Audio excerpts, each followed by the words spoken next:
3 days after my daughter blocked my number, her husband sent me a bill for $18,640. No hello, no explanation. Just a crooked photograph of an invoice laid across somebody's knee, followed by a message from Derek. Need this handled by Thursday so Allison doesn't have another thing to worry about. I was sitting behind the counter at Mercer Heating and Air, eating chicken salad out of the plastic tub it came in. The fork stopped halfway to my mouth.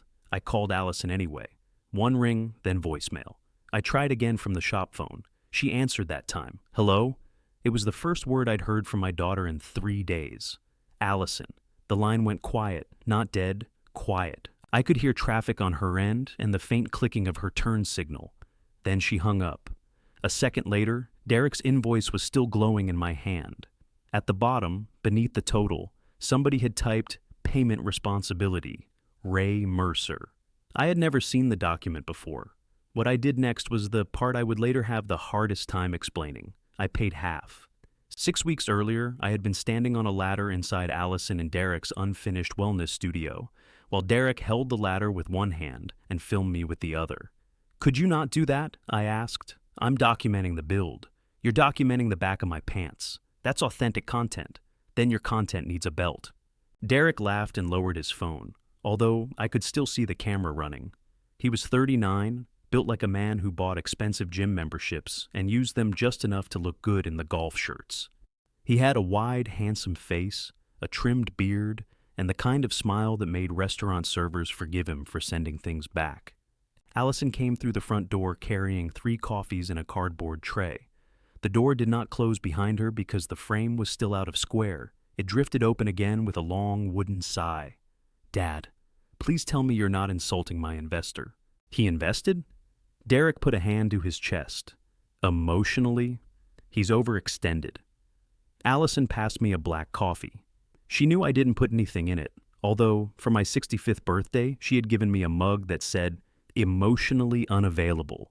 I used it every morning. She stood in the middle of the room and looked around as if the mess were already gone. At that point, Haven House Recovery and Wellness was mostly exposed brick, drop cloths, dangling wires, and optimism. The front room smelled of plaster dust and the citrus cleaner Allison used on every surface, including surfaces that were going to be demolished the next day. The building had once been a tax office. Before that, according to the landlord, it had been a bridal shop. You could still see faint rectangular shadows on one wall where mirrors had hung. Allison planned to turn that room into a calm reception area with soft lighting, pale wood, and plants that would apparently thrive on purified air and positive intention. I had my doubts about the plants. I did not have doubts about Allison. That distinction mattered to me. It mattered less to her.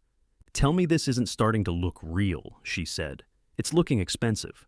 Her smile tightened. I took a drink of coffee. "It also looks good." "There it is," Derek said. The Mercer compliment. First he nicks an artery, then he gives you a Band-Aid. I saved the tourniquet for family. Allison looked down at her cup, but I saw the corner of her mouth move.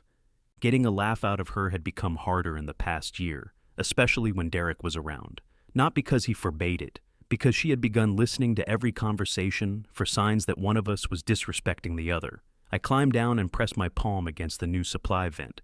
"The airflow in the treatment rooms is balanced now," I said. "Luis will finish the return duct tomorrow. After that, the system you have is adequate." "Adequate," Derek repeated. "That's an industry term meaning it works. What if we want better than adequate? Then build a client list and buy better later." He glanced toward Allison. She was studying paint samples as though she had not heard us. The studio was her idea. That was one point everybody agreed on. Allison had spent 14 years in hospital administration, which meant 14 years of calming angry people while doctors ran late, computers froze, and insurance companies pretended not to recognize their own forms. She was good at it, too good. The hospital kept giving her more responsibilities with titles that sounded important and raises that did not. After a restructuring, they offered her a regional position that would have put her in hotels 3 nights a week. She turned it down, then came to my house with a yellow legal pad full of figures. "I want to build the place people go after the appointment," she'd said. "Physical recovery sessions, massage therapy, nutrition counseling, support groups for adults dealing with chronic pain. Not a clinic," she explained. "Not a spa either." So no mud on the face, I said. If that's your main concern, we're in good shape. She had looked alive talking about it, more alive than I had seen her in years. I asked questions because that was how I showed respect. Rent, insurance, licensing, payroll, cash reserves. By question 12, she had closed the legal pad. Can you just be excited for 5 minutes? I am excited. You look like you're inspecting a gas leak. I look like this when I'm happy. That's unfortunate. She left with the legal pad tucked under her arm. 2 days later, I called and offered to help with the ventilation. That became electrical advice, demolition, shelving, plumbing referrals, and 3 separate trips to pick up materials Derek had forgotten to order. I told myself I was saving them money. Marianne, my ex-wife, said I was inserting myself until they could no longer pull me out without structural damage. Marianne had always enjoyed a metaphor when a plain insult would do. On the afternoon of the latter video, she arrived at the studio carrying sandwiches. Divorce had improved our relationship, mostly because she could leave whenever I annoyed her. She walked in, took one look at the dust, and said, "Oh, good." Beige. "It's warm sand," Allison said. "My mistake." Marianne kissed Allison on the cheek, hugged Derek, then handed me a turkey sandwich without touching me. This was our system. We had been married 28 years and divorced 12. She knew I hated mayonnaise. I knew she still kept a flashlight in the kitchen drawer with dead batteries in it. Derek pulled 2 folding chairs into the center of the room. "Family lunch at Haven House," he announced. "There's drywall compound on that chair," I said. "There's drywall compound on you."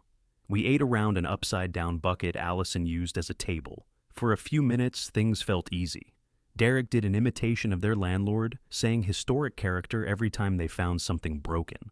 Marianne told him he should charge admission for the restroom because it was the only room with a working mirror. Allison laughed hard enough to put down her sandwich. Then Derek unfolded a glossy brochure. "Reception wall," he said. The photograph showed narrow strips of reclaimed oak arranged in a geometric pattern. The listed price was $7,900 before installation. I thought he was joking. "You already have a wall," I said. "We want a focal point. You have a front door. People will focus on that." Allison gave me a warning look. Derek slid the brochure toward me. "It photographs beautifully. So does the Grand Canyon.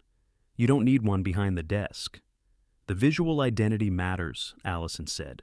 "People decide how they feel about a place in the first few seconds. They decide how they feel when the bill comes." Her face changed. It was small, the change, but I saw it. Allison had my eyes, and unfortunately for both of us, my habit of going still when hurt. Marianne kicked my shoe. "What?" I said. "You're doing it." "Doing what?" "The thing where you turn lunch into a board meeting nobody scheduled. I'm discussing a wall. You're cross-examining lumber." Derek smiled, but Allison did not. "I have it in the design budget," she said. "If it's in the budget, why are you showing it to me?" We were sharing something we're excited about. That answer landed, and because it landed, I got defensive. "I'm excited about you opening the doors." "Fancy wood doesn't open doors." "No, Dad, you open doors. You fix doors. You adjust doors until they close exactly the way you think they should." The actual front door drifted open behind her. Derek looked at it and began laughing. He tried to stop, which made it worse. Marianne covered her mouth. Even Allison gave in. I got up, walked to the door, and shoved a folded piece of cardboard under the edge. "There," I said. "Now it knows who's in charge." The tension passed, but not completely. It never completely passed anymore. It settled into the room like dust, waiting for somebody to drag a finger through it. After lunch, Marianne and Allison left to look at fabric samples. Derek stayed behind with me while I packed my tools. "You know she cares what you think," he said. "That's why she gets mad.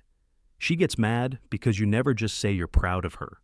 "I've said it." "When?" I snapped the latch on my case. "I don't keep transcripts." Derek leaned against the unfinished reception desk. For once, he was not smiling. She spent her whole career making other people's systems work. This is hers, I know that. Then maybe let her make it beautiful.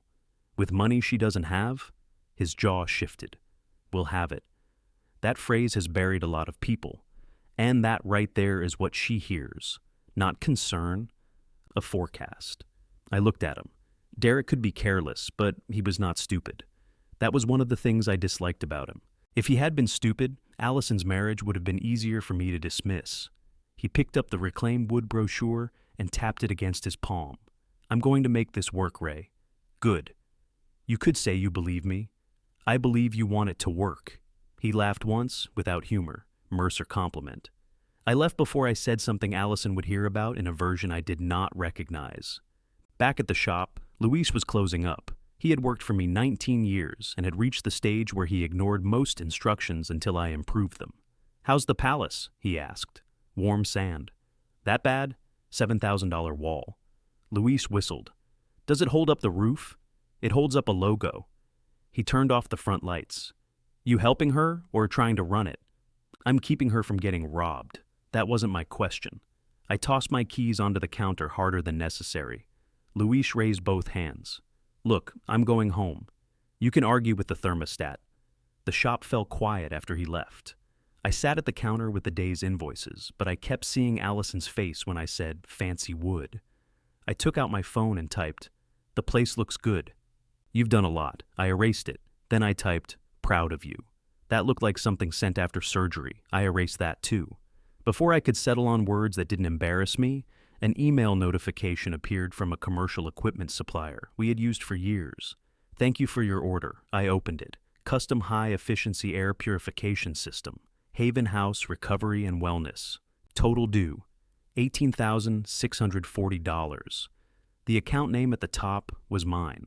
I read the email twice, hoping the number might rearrange itself into something less offensive. It did not. The supplier was Benson Commercial, out near the interstate. I had bought rooftop units from them since their warehouse was one cinder block room with a coffee machine that tasted like pennies. Their nightline forwarded to Jerry Benson's cell. He answered with a cautious, Ray? Tell me that email was a quote. Which email? The purification system for Haven House. Paper rustled on his end. A television murmured in the background, then went silent. No, that's an order. Delivery's scheduled for Wednesday. Who authorized it? There was a pause long enough to tell me Jerry knew he was standing near a hole and had not yet decided which direction was safest. Derek Hale sent the purchase confirmation. Derek Hale isn't Mercer Heating and Air. He's listed as the site contact. Site contact means he can tell the driver which door to use. It doesn't mean he can spend $18,000. $18,600. Thank you, Jerry. I'm just saying, with tax, I can read. He cleared his throat. You'd previously told Denise they could order project materials through the Mercer account. Up to $2,500. Ductwork, registers, basic controls. I wasn't part of that conversation. Your employee was. And then Mr. Hale said you'd approved the revised mechanical plan. What revised mechanical plan? More paper. Jerry's voice got softer. I can freeze the shipment until morning. Cancel it. It's a configured system, Ray. The manufacturer may charge a cancellation fee. Then Derek can pay the fee. The order is under your account. I closed my eyes. The old shop made a series of noises around me. A refrigerator compressor clicked on in the back room. Air moved through the ceiling grill with a faint whistle I had meant to fix for 6 months. Somewhere above me, metal contracted as the building cooled.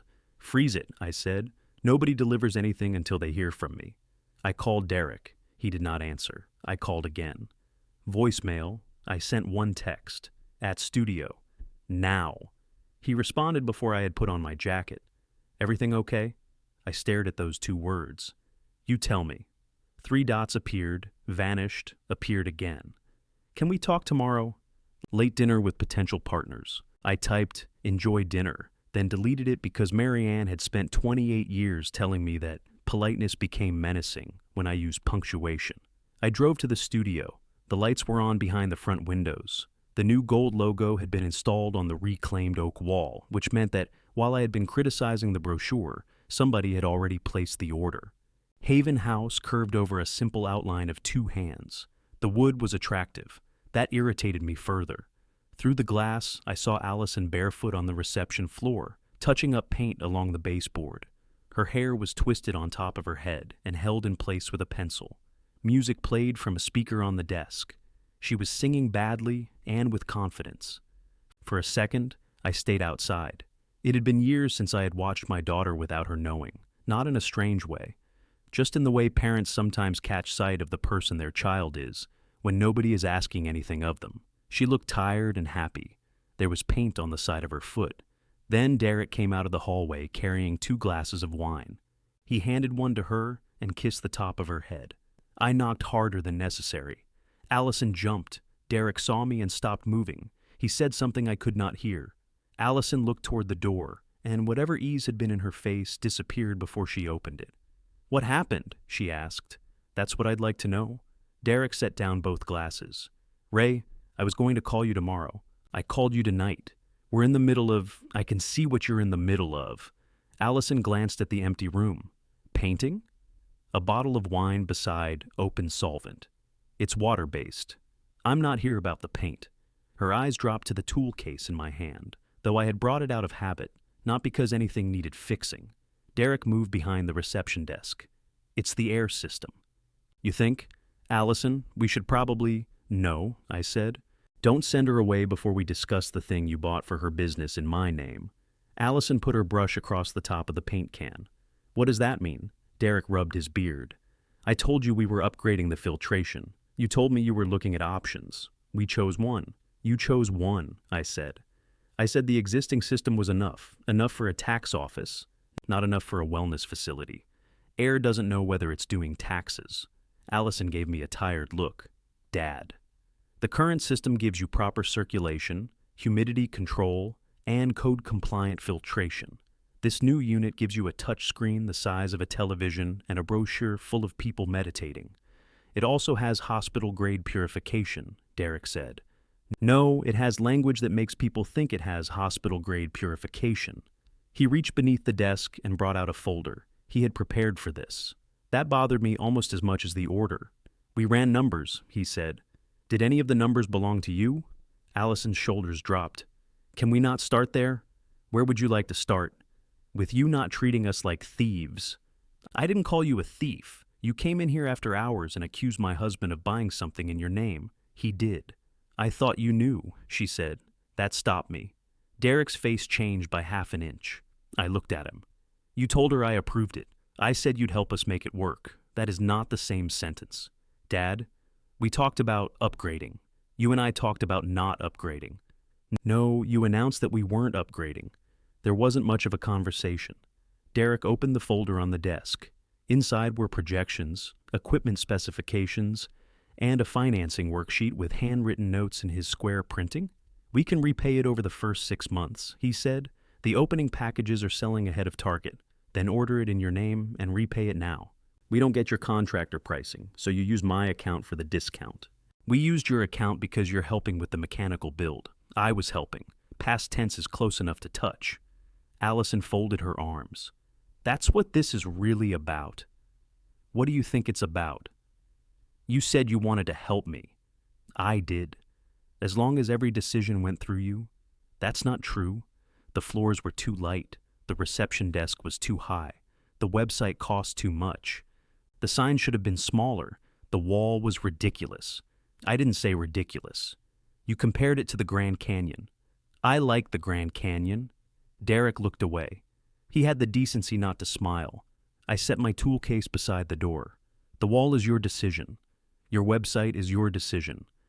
This order came through my company. That makes it my decision." "I told Derek you'd say that." "Then why did you let him place it?" "Because we need it. You don't. You haven't listened to one word I've said about what this place is supposed to feel like.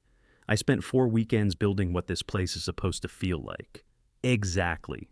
The word came out so quickly and sharply that all 3 of us went quiet. Allison stepped around the paint can. "You've spent 4 weekends here, and now you walk in like it's yours. I never said it was mine. You don't have to. You know where every pipe goes, so you think you know where every dollar goes. You fix something, then stand back and wait for everybody to admit we would have failed without you." My first instinct was to answer. My second was to leave. Unfortunately, I chose a third. I fix things because nobody else around here seems concerned until smoke comes out. Derek closed the folder. "That's enough. You don't get to tell me what's enough. You put $18,000 on my account." I said, "I'll pay you back." "With what?" "Our revenue." "You don't have revenue. We open in 2 weeks. Then you don't have revenue for 2 weeks. Allison stepped between us. She was still barefoot, and the paint on her foot had dried into a pale green crescent. "Stop," she said. "Both of you." I looked at her, and for one hopeful second, I thought she was finally going to tell Derek he had crossed the line. Instead, she said, "Dad, can you please just leave the order alone until after the opening?" "No." Her lips parted. "No. You don't need it?" Jerry froze the shipment. "I'm canceling it tomorrow. It can't be canceled without a penalty. Derek can pay the penalty." "We don't have room for that right now. You found room for a $7,000 wall. The wall is paid for." "By who?" "Us. Using what?" She gave a short, disbelieving laugh. "Do you want my bank statements? I want you to stop spending money you haven't earned. I earned every dollar I put into this place. I'm talking about the dollars you don't have." And there it is again. She picked up her shoes from beneath the desk. "You don't trust me. I don't trust this decision. You don't trust any decision you didn't make. That's dramatic. No, Dad, it's exhausting." She shoved one foot into a flat, then had to pull it out because the heel had folded under. Her hands were shaking. Derek moved to help. She waved him off. "You offer to help," she said. "And then the help grows roots. Suddenly you're everywhere. Every time I look at this building, there's something you chose, something you changed, something I'm supposed to be grateful for. I didn't choose anything. You called me. I called my father. I didn't hire a foreman. I wasn't charging you. That doesn't make it free." The words went through me cleanly. Derek lowered his head. Allison got her other shoe on and reached for her purse. "Al," he said. "No. You two can finish deciding which one of you knows what's best for me." I blocked her path to the door without meaning to. I just took one step, and suddenly I was in front of her. "Your husband lied to you. He was trying to keep the opening on track. He used my business account. And you're acting like he emptied your safe. That is not the point. What is the point? The point is somebody has to be smart when you keep signing things you can't afford." The room did not change. The lights stayed warm. The music kept playing softly from the speaker. A woman's voice sang about starting over. Allison stared at me. I wanted the sentence back before it had finished leaving my mouth. She nodded once. "Okay, Allison, no, I understand now. I'm saying the numbers, you always are." She moved around me, pulled open the front door, and walked out. Derek looked at me for a long moment. "You should go after her," I said. "You should. She won't want me right now. You'd be amazed what she's wanted from you." He took his coat from a hook in the hallway and followed her. I stayed behind in the studio, surrounded by things I had repaired. The paintbrush Allison left behind began to dry across the open can. I picked it up, wrapped the bristles in a damp rag, and sealed the lid because I did not know what else to do. At home, I called her at 9:14. Voicemail. I called at 9:47 and left a message saying we should talk when everybody had cooled down. At 10:30, I texted, "I shouldn't have said that. The message did not show as delivered." I told myself her phone was off. The next morning, I tried again from the shop parking lot. Straight to voicemail. By lunch, I knew. My daughter had not turned off her phone. She had turned off me. Luis found me in the parking lot staring at my phone. He parked beside me, got out with a paper sack from the bakery, and waited. He had a talent for waiting that felt aggressive. "What?" I said. "You've been sitting there since I turned in. I got here early. You're still wearing your seatbelt." I looked down. The belt was strapped across my chest, and the engine was running. Luis held up the sack. "I brought you a bear claw, but I'm reconsidering." I turned off the truck. Inside, we went through the morning schedule. A heat pump replacement, 2 maintenance calls, and a restaurant freezer that was not our responsibility but whose owner had called me because I had once fixed his furnace. Luis poured coffee. "You going back to your daughter's place today?" "No, we still have the return duct. You can finish it." His eyebrows rose. "She fire you? The work needs finishing. That is not an answer." She and I disagreed. "About the wall is fine." "That bad, huh?" I opened the scheduling program and moved his first appointment 20 minutes earlier. He reached over and moved it back. "Don't punish Mr. Talbot because you're mad at your daughter. I'm not punishing anybody. You're sending me across town before the man's awake. He'll be awake. He's 81. If he's awake, he doesn't want company." The front phone rang before I could answer. Luis took it. Mercer Heating and Air. He listened, then looked at me.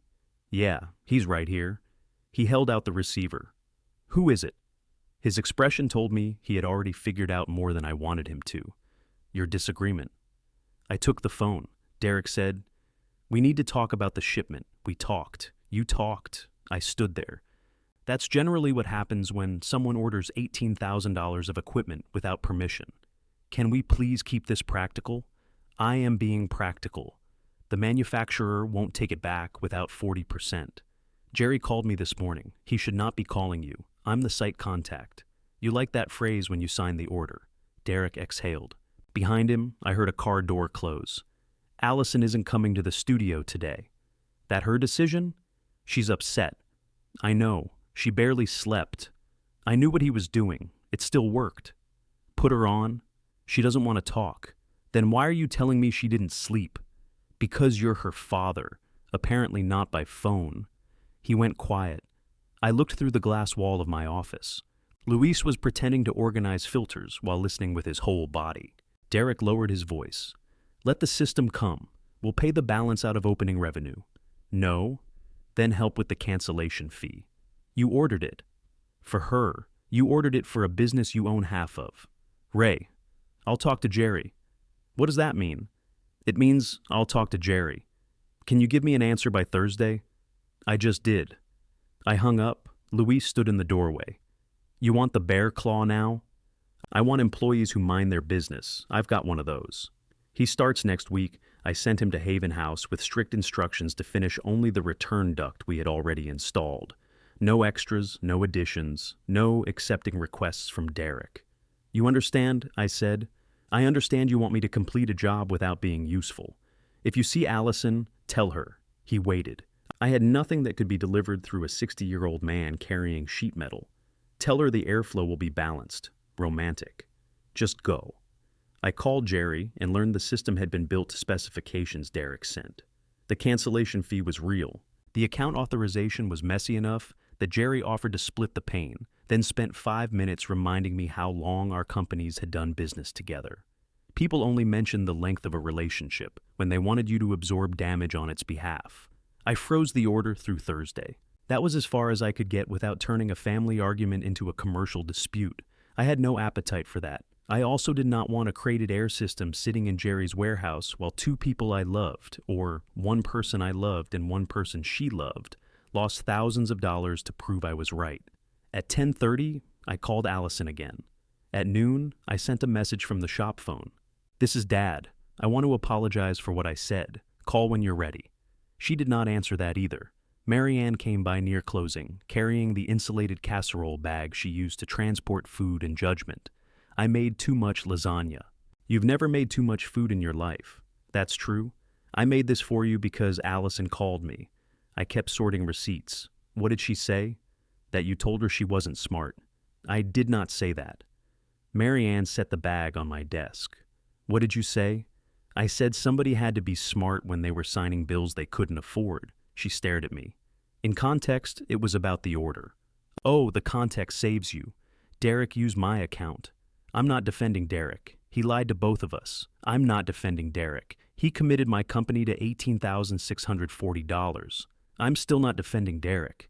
Then who are you defending? Allison. From what? Marianne pulled out the chair across from me and sat. From the part where you make her husband's mistake sound like proof she's foolish. She knew about the system. She thought you had agreed to help. She assumed because that's easier than asking. Marianne leaned back. You two could turn picking up a dinner check into the 100 Years' War. I apologized. You left a voicemail. That's generally how it works when somebody blocks your number. Her expression shifted. She blocked you? She's upset. I know she's upset. She didn't mention blocking you. It's temporary, is it? The question annoyed me because I had been asking myself the same thing. Marianne looked through the office window at the shop, then back at me. When Allison called, she spent 20 minutes defending Derek and 10 minutes complaining about you. That sounds balanced. The part about you hurt her more, because she expects more from me. Yes. I'm not the one who lied. No. You're the one whose opinion can still make her feel 12 years old.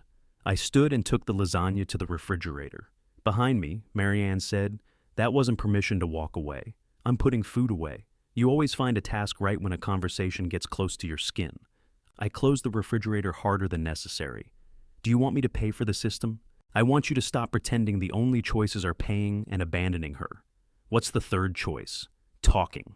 She blocked me. So wait, I am waiting. No, Ray? You're loading the silence like a weapon. I turned around. I said I was sorry. And if she doesn't accept immediately, that's her decision. There. That tone. What tone?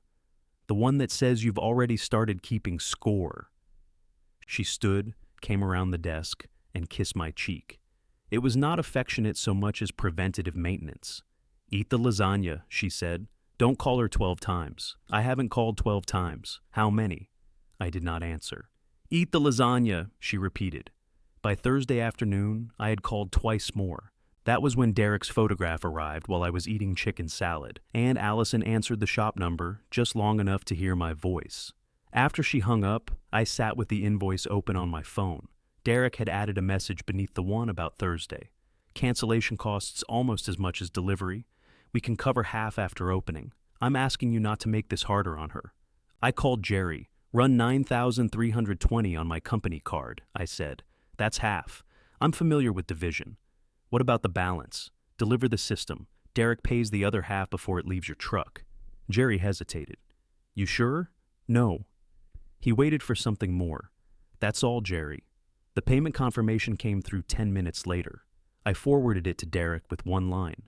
This is the last unapproved expense I cover. He replied with a thumbs up. Nothing from Allison. The unit arrived Wednesday. Derek paid the balance using a business credit card. I knew because Jerry told me, although I had not asked.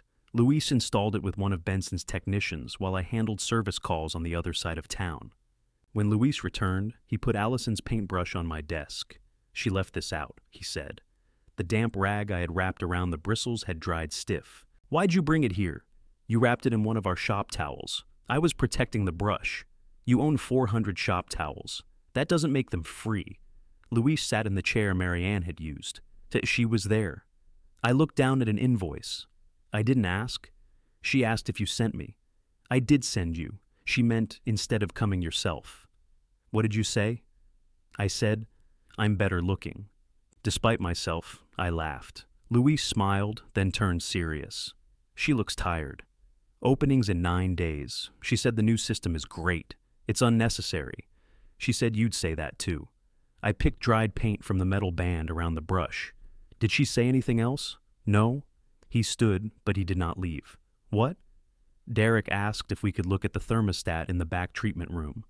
And I looked. I told you no extras. It was set to heat. So, it's August. I stared at him. Luis shrugged. I changed it to cool. Invoice me. 2 days before the opening, Derek texted that one of the new sinks was leaking. I sent him the plumber's number. The morning before the opening, he sent a photograph of a loose track light fixture with no message. I replied that the electrician who installed it should repair it. That night, Marianne called. Are you going tomorrow? Going where? She sighed in a way that told me the answer had disappointed her before I gave it. The opening. I wasn't invited. It's open to the public. So is the bus station. She wants you there. Did she say that? She asked whether I thought you'd come. That is not the same thing. You two deserve each other. That seems genetically unavoidable. 11 o'clock, she said. Wear a shirt without your company name on it. At 10:45 the next morning, I parked across the street from Haven House. People were already going in. Through the front windows, I saw flowers on the desk and trays of food beneath the gold logo. Allison stood near the door in a green dress, greeting people with both hands around theirs. Derek moved through the room, taking photographs, his smile bright and effortless. I watched Allison turn toward every person who entered. Once, she looked through the glass toward my truck. I lowered my head before I could tell whether she saw me. At 11:10, I started the engine and drove away. At 11:23, Derek sent me a photograph of the studio's catering bill. Beneath it, he wrote, "Can you grab this one?" Opening ran over budget. Allison figured you'd want to help. I read the message at a red light. The catering bill was $1,286. 48 boxed lunches, 2 trays of fruit, miniature desserts, coffee service, delivery, and something called a presentation fee. Apparently, arranging sandwiches on a table had become a branch of theater. I typed, "Did Allison ask you to send this?" The light changed. The driver behind me leaned on his horn before my foot reached the gas. Derek did not answer. I drove 3 blocks, pulled into a pharmacy parking lot, and tried again. Who hired the caterer? This time, the 3 dots appeared. We did. It was a great turnout. You should have come in. That was not an answer to either question. I locked my phone and tossed it onto the passenger seat. It bounced off the cracked vinyl and landed face down on the floor. At home, I reheated Marianne's lasagna. She had layered enough cheese into it to insulate a small building, and eating it required a knife. I sat at the kitchen table with the bill open beside my plate. I could have ignored it. Derek had ordered the food. The food had been eaten. No supplier was holding anything Allison needed. No opening depended on me. Then I noticed the event date at the top. Allison had placed the catering order herself. Her name appeared beneath contact, followed by the business email address she had shown me months before. Derek might have sent the bill, but it was her expense. I read through each line, constructing the morning I had refused to walk into. She had planned food for 48. Had 50 people come? 70? Had she run out of coffee? Did she give a speech? Did she stumble over the same word twice when she got nervous, the way she had since college? The invoice told me none of that. It told me she had ordered lemon bars. Allison hated lemon bars. Marianne loved them. That detail was enough to undo me. I paid the caterer directly, then sent Derek the receipt. He responded almost immediately. "Knew you'd come through." I wanted to tell him I had not come through. I had sat across the street while strangers walked into my daughter's life, then left before she could reject me in person. Instead, I wrote, "Don't send me another bill unless we've discussed it first." No thumbs up this time. The following Monday, Derek sent me a receipt for parking lot banners. Only $214. They helped a lot with walk-ins. I did not pay it. On Tuesday, he sent the studio's monthly scheduling software charge. Your card was supposed to be the backup during launch. I had never agreed to be the backup for software. I replied with those exact words. He sent a screenshot of a text conversation from 3 months earlier. "Derek, mind if we put your card down as temporary backup for setup charges?" Me, "Fine until your business account is active." I remembered the exchange. At the time, he had been standing in a hardware store trying to buy wall anchors while their new debit cards were still in the mail. "Business account's active now," I wrote. "Cash is tight after the air system." I called him. He answered in the upbeat voice he used when he wanted to pretend we were both reasonable men. "Hey Ray, take my card off every account connected to that studio." "We're doing that. Do it today. There are only a couple of transitional things." "What things?" "Basic launch expenses." "What things, Derek?" He listed the scheduling software, a website hosting plan, a wholesale linen account, and the monthly rental for a water dispenser in the waiting room. A water dispenser? It's filtered. You just bought an $18,000 filtration system. Hold a cup under a vent, he laughed. I had not meant to be funny. The dispenser's $49 a month. Then you should have no trouble paying it. We won't. I'm asking for a little runway. You've had runway. You built a wood wall on it. He went quiet. "Have you talked to Allison?" he asked. She blocked me. "I know." There was no surprise in his voice. I should have asked when she told him. I should have asked whether she listened when my voicemails arrived, or whether my name had become something they stepped around over breakfast. Instead, I said, "Tell her to call me.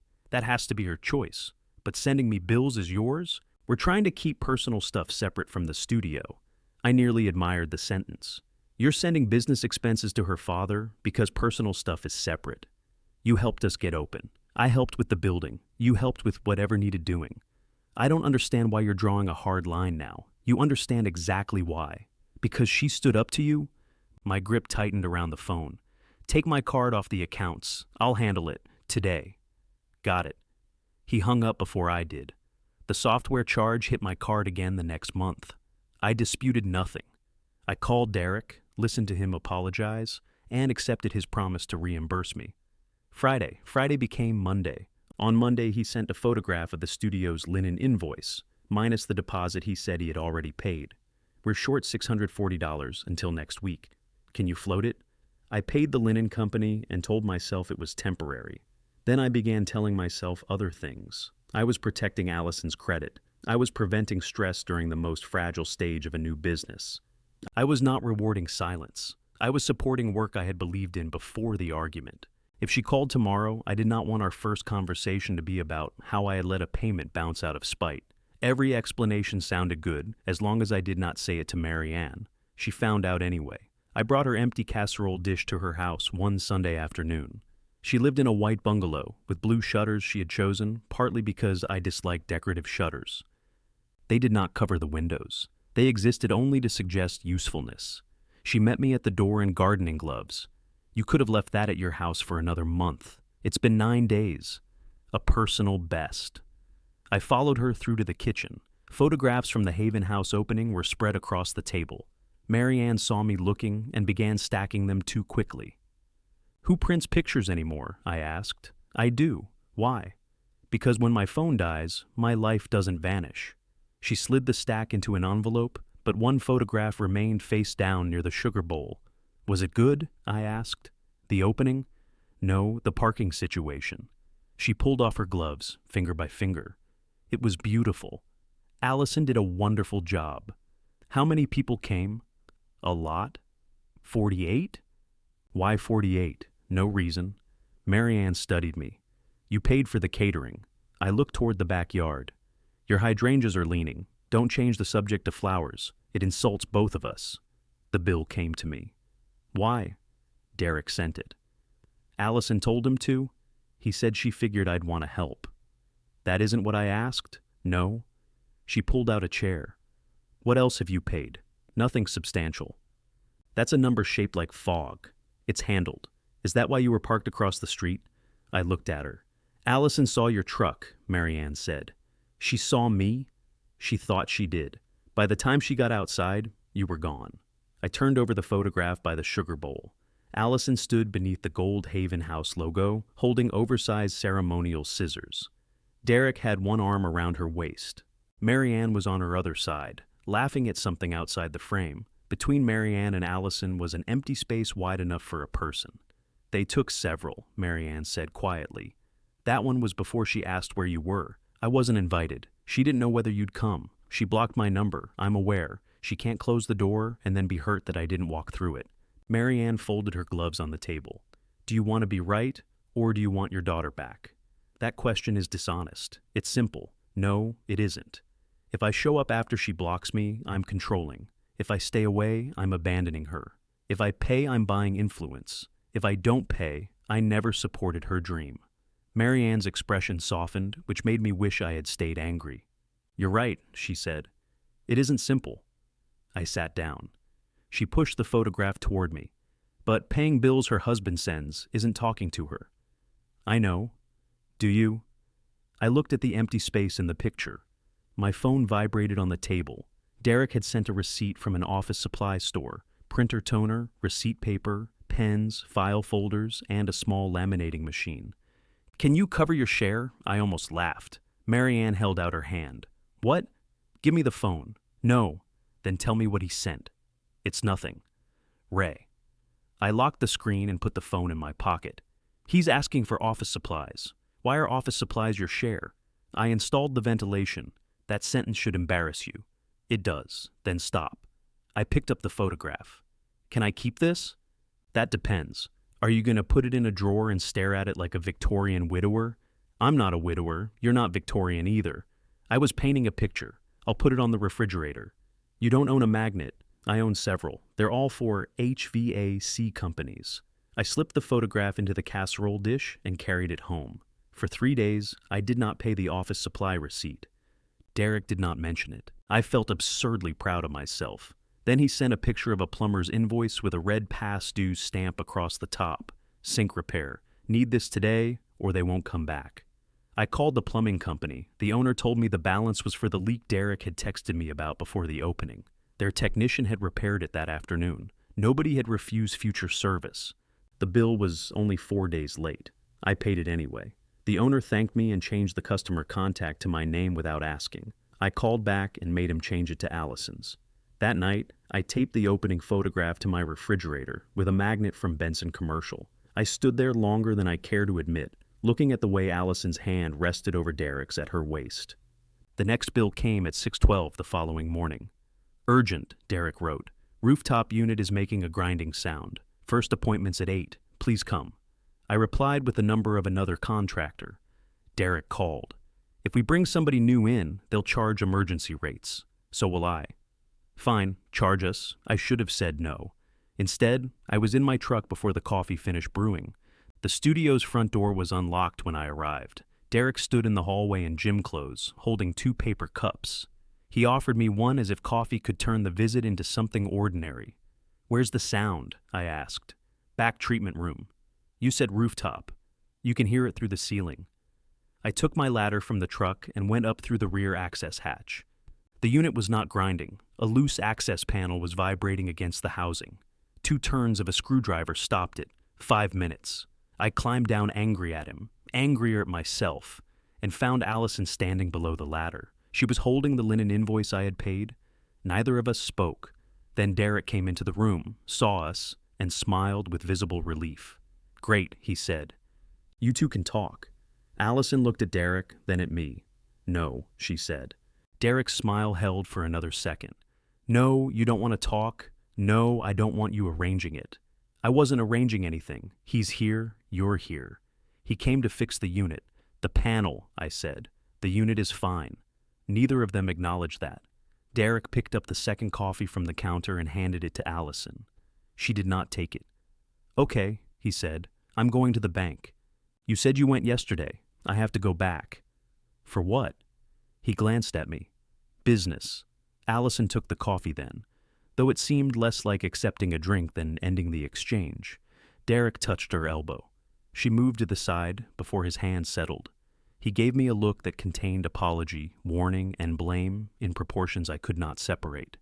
I'll be back before the first session, he said. The front door closed behind him. Allison and I stood in the treatment room with my ladder between us. The room had changed since I had last seen it finished. There were 2 padded tables, neatly rolled towels, a cabinet of lotions and oils, and a frame print of smooth stones stacked in a way no actual stones would tolerate.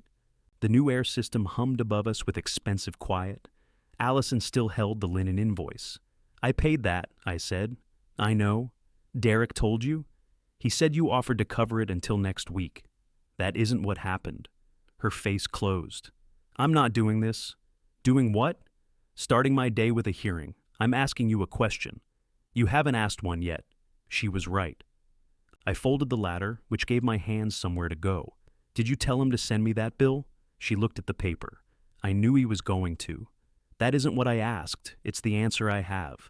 No, it's the answer that avoids the question. She set the invoice on the cabinet. We were short because we paid the balance on the purification system, the system he ordered under my account. Yes, Dad. I remember the incident. So he sends me the linen bill because the unauthorized equipment made you short, and you let him. We needed linens. I understand the function of towels. Do you? Because the way you talk, I'm surprised you don't make customers dry themselves with financial projections. I almost smiled. Allison saw it and looked away before she could do the same. I carried the ladder into the hall. She followed me. The studio was beginning to wake up around us. A woman named Cynthia, whom I remembered from the staff list, came in wearing blue scrubs and carrying a tote bag full of clean uniforms. She greeted Allison, nodded to me, and disappeared into the break room. Allison's voice changed when she spoke to her, warmer, lighter, certain. Morning, your new access card is at the desk. Thank you. Is room 2 still running warm? My dad just checked the unit. Cynthia smiled. So, we're saved. Allison's expression flickered. It was a loose panel, I said. Nobody needed saving. Cynthia laughed as if I had made a joke. At the reception desk, Allison opened a drawer and slid the linen invoice inside. How many bills has he sent you? She asked. I set the ladder against the wall. You don't know? I know about the big ones. What counts as big? Her mouth tightened. The air system, the catering, linens, the plumber, the software. That should have moved to our card. Parking banners. I paid for those. He sent them to me. Did you pay?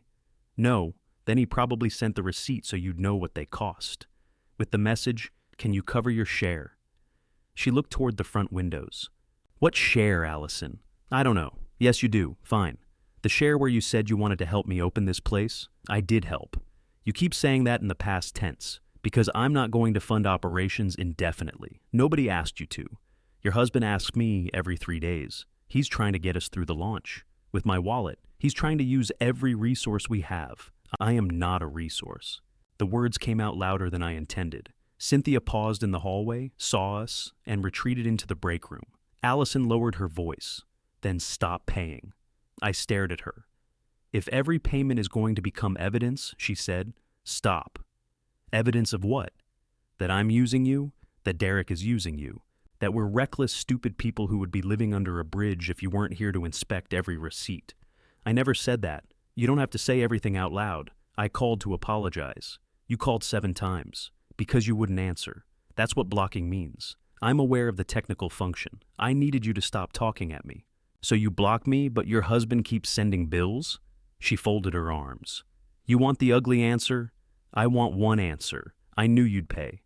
The studio seemed to get quieter, though the ventilation kept running, and somebody was filling the water dispenser near the reception area. Allison did not look proud of herself. That would have been easier.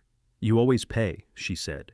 You pay, and then later you explain why everybody would have fallen apart if you hadn't. Then why let him ask? Because I'm angry at you, not delusional. We needed help. You could ask me yourself. I didn't want to talk to you. But you wanted my money. Her eyes went wet, and she blinked it away before the tears could become useful to either of us. Yes, she said. For a few weeks, I wanted your help without having to feel small in front of you. That's not noble. It's also not the crime you want it to be.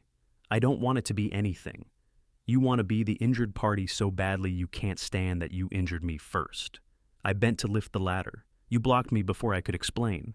You had 40 minutes in this room to explain. You spent 38 of them proving you were right. A car door shut outside. 2 women approached the studio together, both carrying travel mugs. Allison wiped beneath one eye with the side of her finger. I have appointments. Will you unblock me? Not yet. The answer was quick but not cruel. What does not yet mean? It means I'm not ready. For how long? I don't know. You can't give me anything? I just did. She opened the front door before the arriving clients reached it. Her smile returned, not false exactly, but professional enough to hide whatever part of her I had just reached. Good morning, she said. Welcome back. I carried my ladder past them and out to the truck. Derek returned as I was securing it to the rack.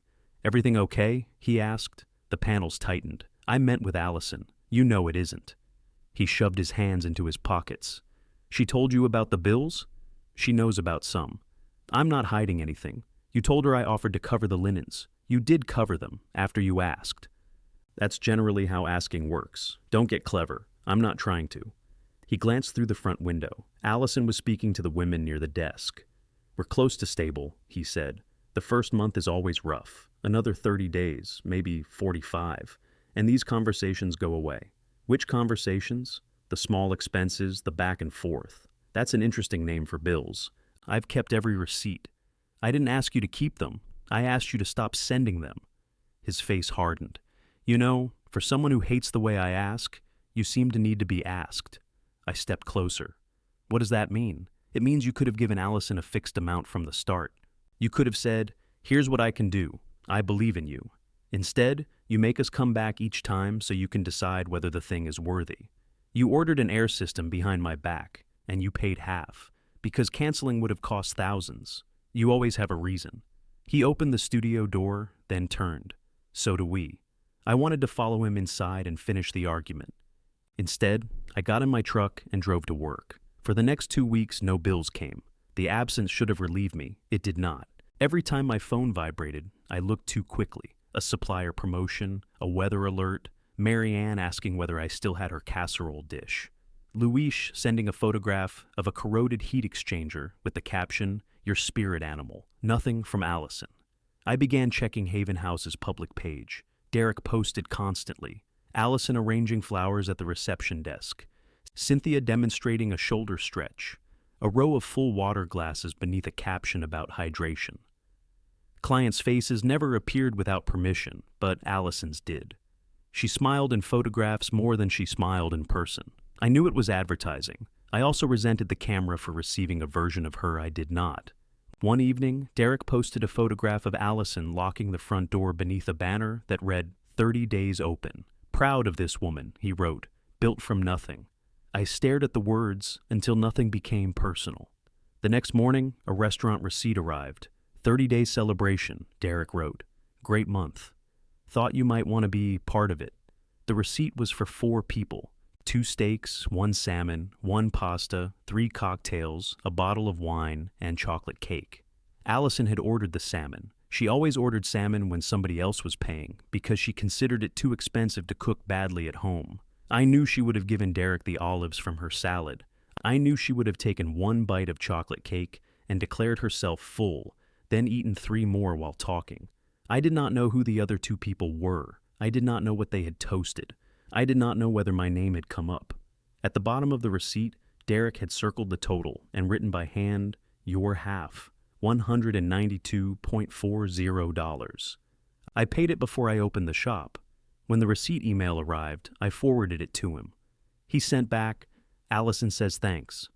I read those 3 words all morning. Then I read them again at lunch because they were the closest thing I had to hearing from my daughter. I kept the restaurant receipt in the top drawer of my desk. There was no business reason for that.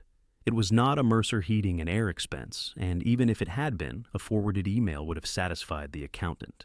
I printed it because paper felt more definite than a message. Then I folded the receipt around the words, Allison says thanks, and put it beneath a box of staples. For the next month, Derek sent 6 more bills. I paid 3.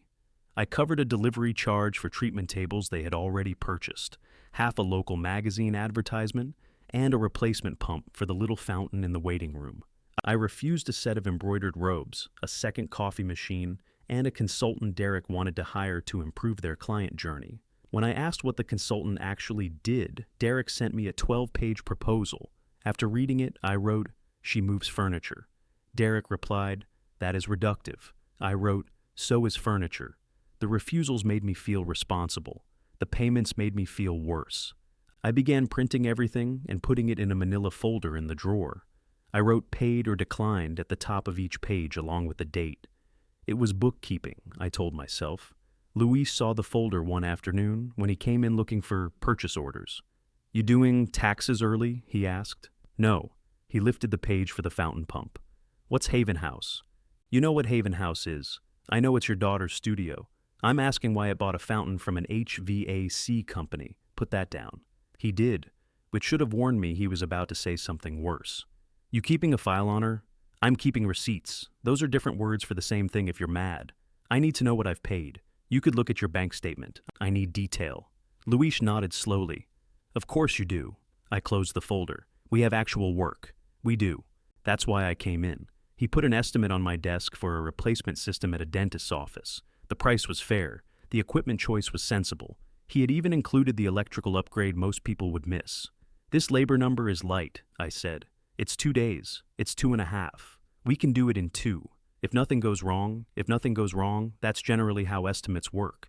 You built in no margin. I built in enough.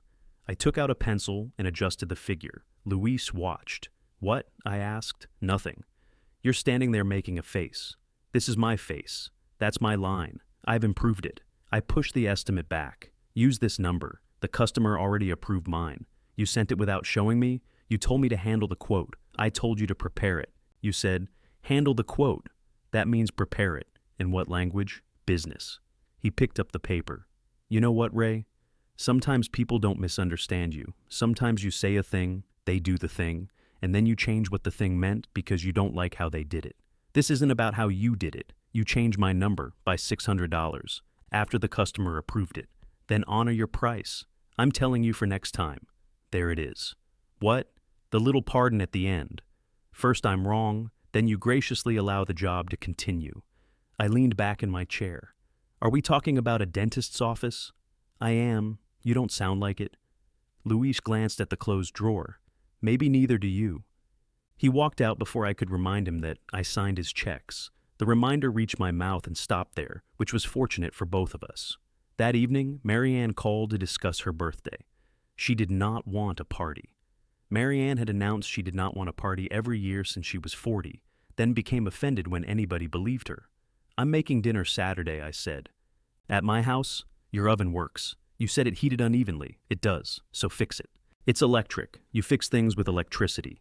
That is not a profession. Bring the chicken you made last year. You said it was dry. I was preserving your humility. We settled on 6 o'clock. Then she became quiet. What? I said. Allison asked to take me out. Sunday. That's nice. She asked who was coming. Saturday. That's also nice. She won't come if you're here. I looked down at the schedule on my desk, although the words no longer meant anything. Did she say that? She asked if you were coming. When I said yes, she said she'd celebrate separately. She's allowed. I don't want separate birthdays because the two of you have turned avoidance into a competitive sport. I haven't avoided anyone. You sat outside her opening. She blocked me. You mentioned that the way some people mention military service, I'm stating a fact. So is she. What fact is that? That she still doesn't want to talk. My hand tightened around the receiver. Then don't force her. I'm not forcing anyone. I'm telling you, I hate this. I'm not enjoying it. Good. At least we have a family activity. I brought the chicken Saturday. I also brought potatoes, green beans, and a chocolate cake from the bakery where Luis bought bear claws. Marianne invited 2 friends from her book club and her brother Neil, who spent most of dinner explaining why every road project in the county had been designed incorrectly. Allison's absence sat in the empty chair beside me. Nobody mentioned her until dessert, when Marianne opened a gift from me and found the cordless drill she had requested. Neil looked at it and said, "That's romantic." "We're divorced," Marianne said. "Exactly." "It has 20 volts, I said. Marianne squeezed the trigger once. The drill whirred above the cake. Still more conversation than I got during the last year of our marriage.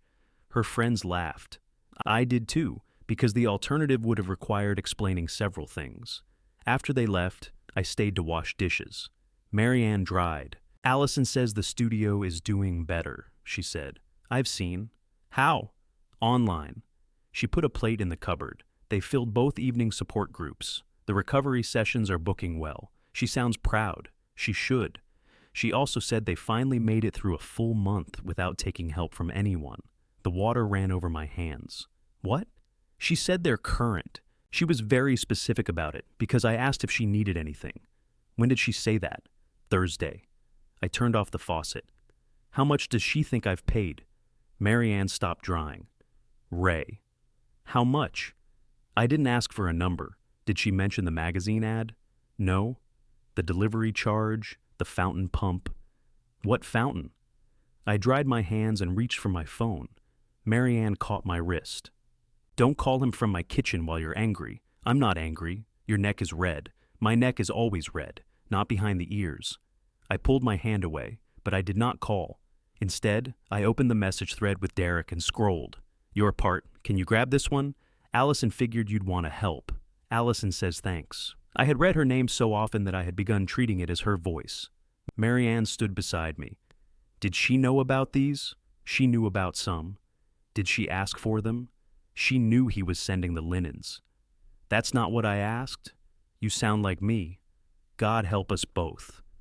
I opened the restaurant receipt. Who were the other 2 people at the 30-day dinner? How would I know? She told you about the dinner. She said they took Cynthia and another staff member out to thank them. Did she say I paid half? Marianne looked at the receipt, then at me. No. I called Derek from the driveway. He answered on the 4th ring. Hey, does Allison know you've kept sending me expenses? A pause. She knows we've had launch costs. That isn't what I asked. She knows you've helped. Does she know I paid for half your dinner? It was a business celebration. Does she know? I don't run every transaction by her. You run her name by me. What does that mean? You said she thanked me? She does thank you. When? All the time, Ray. She knows how much work you did. That is not the same as saying thank you for a restaurant bill she doesn't know I paid. He exhaled into the phone. We have a lot going on. Then simplify it. Stop sending me bills. We're almost through the rough part. You said that 45 days ago, and we're closer now. How much have you asked me for without telling her? I haven't hidden anything. That's not a number. You want me to tell your daughter every time her father helps? You want me to reopen the fight every 3 days? She thinks you're current. We are current. Because I paid people. Because we paid people. You're not the only money coming in. I walked to my truck and leaned against the hood. Marianne watched from her front window. Why tell me she said things she didn't say? I'm trying to keep a connection between you. By invoicing me, honestly, sometimes it's the only way you'll respond. The accuracy of it made me furious. You don't get to use her as a signature. I'm not using anyone. Then send bills in your own name. Ask for yourself. Fine. I need help. The words came hard and flat. I said nothing. Derek continued, quieter now. I underestimated how long reimbursements would take. Allison knows that. She knows cash is tight. What she doesn't need is one more reason to feel like her marriage and her father are opposite sides of a courtroom. So, you stand in the middle and pass me the charges. I stand in the middle and keep the studio open. For her, for both of us. There was no charm in his voice now. Just fatigue. I asked, did Allison actually say thanks? Another pause. She would. I hung up. The next bill arrived Monday morning. A $2,400 invoice for a 3-month digital advertising package due by the end of the day. Derek's message said, this should get us over the hump. I'm asking directly. No names? I printed it and placed it on top of the manila folder. At noon, he sent, need an answer. At 3, Allison's studio posted a photograph of her, standing beside a handwritten sign that read, fully booked this week. At 4:30, Derek wrote, if we miss the rate, don't blame me when growth stalls. I did not pay. At 5:12, my phone rang. I reached for it so fast I knocked over my coffee. Allison's name appeared on the screen. For 1 second, I thought she had unblocked me. Then I realized it was an old photograph attached to a message from Derek. Allison smiling beside the Haven House sign. He had written, this is what you're saying no to. I deleted the photograph. Not the message. I could not make myself do that. I saved the picture to my phone first, then deleted it from the thread as if that distinction gave me principles. I did not answer Derek. The advertising company emailed at 6 to say the promotional rate had expired. I knew because Derek had listed my address as the billing contact. The new rate was $300 higher. I forwarded the notice to him without comment. He came to the shop the next morning. I was in the back checking inventory when the bell over the front door rang. Derek wore a navy sports coat over an open-collar shirt. His beard was trimmed, his shoes were clean, and he looked rested enough to irritate me. Luis glanced through the stockroom doorway. You want me nearby? He asked. For what? In case the consultant moves furniture. Go finish your service calls. Luis took his keys from the wall. As he passed Derek, he said, careful. He's emotionally available before 9. Derek watched him leave. Does everybody talk to you like that? Only people with health insurance. He held up both hands. I'm not here to fight. You sent me my daughter's picture like a ransom note. That's dramatic. It was calculated. Yes. His honesty stopped me. Derek came behind the counter but did not sit. He had been in the shop before, though never alone. He looked around at the metal shelves, the old manuals, and the faded photograph of my first service van taped beside the office door. You won't answer when I ask for the business, he said. You answer when it's about her. It is not about her if she doesn't know you're asking. Everything about that studio is about her. And you. I'm not ashamed of that. You should be ashamed of using her face to pressure me. His jaw tightened. You use her face to pressure yourself. What does that mean? You sit across from the opening, watch her through a window, then go home and pay the catering bill. I stared at him. Allison saw your truck, he said. She came outside. I know. She stood on the sidewalk for 5 minutes, Marianne told me. Did Marianne tell you Allison cried in the supply room? No. Well, she did. I looked away first. Derek rested his hands on the counter. You think I don't know these requests are uncomfortable. I hate sending them. You hide it well. But when I send one, you answer. Sometimes you complain, sometimes you make a joke, sometimes you call me reckless for 20 minutes. But you answer. So this is social outreach? No, we need money, thank you. And you need to be needed. I felt the muscles in my back stiffen. You don't know what I need. I've watched you for 9 years. You'll drive across town at 6 in the morning to tighten 2 screws, but you sat outside the biggest day of Allison's adult life because she didn't formally invite you. She blocked me. You could have walked in. And if she asked me to leave, Then at least she'd know you tried. I did try. You called until the calls became another argument. You have an opinion on everything except how to pay your own bills. He flinched, then smiled. It was not his good smile. There he is. I've been here the whole time. Yes, you have. The bell over the door rang. A delivery driver came in, carrying 2 boxes of thermostats. Derek moved aside while I signed. Neither of us spoke until the driver left. Then Derek said, "The ad package would have brought in new clients. You're fully booked for 1 week, then wait until you're not. Marketing doesn't work like that. Money does. You spend it after you have it. Your business has been open 40 years. Because I didn't buy everything I wanted in the first 4 months. You started out of a garage, a rented garage. You didn't have to look established. You had to show up with a wrench and know what to do with it. Allison's selling trust. The way the place looks, the way people hear about it, all of that matters. I know. No, you understand equipment. You keep assuming that means you understand the business. That sentence belonged to Allison. Maybe she had said it to him. Maybe he had constructed it from years of watching us. Either way, it landed. "I'm not paying for the ad," I said. "Half? No. Then I'll find it somewhere else. That's what business owners do." He buttoned his jacket. "Do you want me to stop sending anything?" "Yes." "Even if Allison knows?" "If she wants help, she can ask me. She can't ask while she's not speaking to you. That is a problem she can solve." He nodded, though his eyes said he had heard something crueler. "What?" I asked. "Nothing? You didn't come here for nothing? I'm wondering how long you can wait. For her to call? For her to prove she loves you enough to surrender first." I came around the counter, "Get out of my shop." He walked to the door, then stopped beneath the bell. "For what it's worth, she talks about you constantly." "Then why doesn't she talk to me? Because you hear surrender in an apology and victory and forgiveness." He left. I stood at the front window and watched him cross the parking lot. His shoulders were squared, but when he reached his car, he leaned both hands on the roof and lowered his head. For the first time, I wondered whether he dreaded going back to the studio without the money because he feared disappointing Allison, or because he feared what she would learn if he kept failing to produce it. The distinction did not make me want to pay him. It made me tired. Luis returned after lunch with the dentist's signed completion sheet. 2 days, he said, laying it on my desk. I looked at the labor hours. He and Marcus, our newer technician, had finished 30 minutes under his original estimate. System running? Unless teeth have started sweating all over town. Static pressure? 0.6. Drain tested? No, Ray. We balanced the unit and forgot water runs downhill. I ignored that. Customer happy? She gave Marcus a toothbrush. That doesn't answer the question. She tried to give me floss. We're invited back in 6 months. I signed the sheet. Luis did not pick it up. What now? I want to start doing the commercial quotes. You already do some. I want to do them without bringing them to you first. That's not how we operate. It could be. Why? Because you've been saying you want to slow down for 5 years. I never said slow down. You said, "I'm not crawling onto rooftops at 70.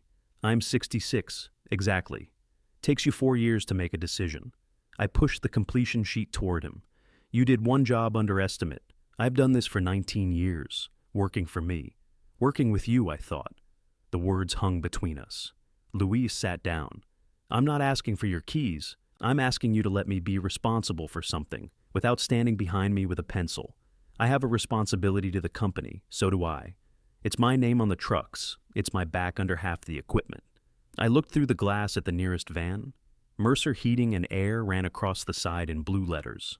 Underneath, smaller, was a phone number I had kept unchanged through 3 area code updates because customers remembered it. If I let every employee quote whatever they want, I'm not every employee. No. Then stop talking to me like I am. He stood. "Think about it. I am thinking. No, you're preparing a refusal. Thinking has some daylight in it." He picked up the completion sheet and left me with that. The shop was quiet for the rest of the afternoon. I opened the manila folder twice. The second time, I took out the restaurant receipt and looked at Allison, says thanks.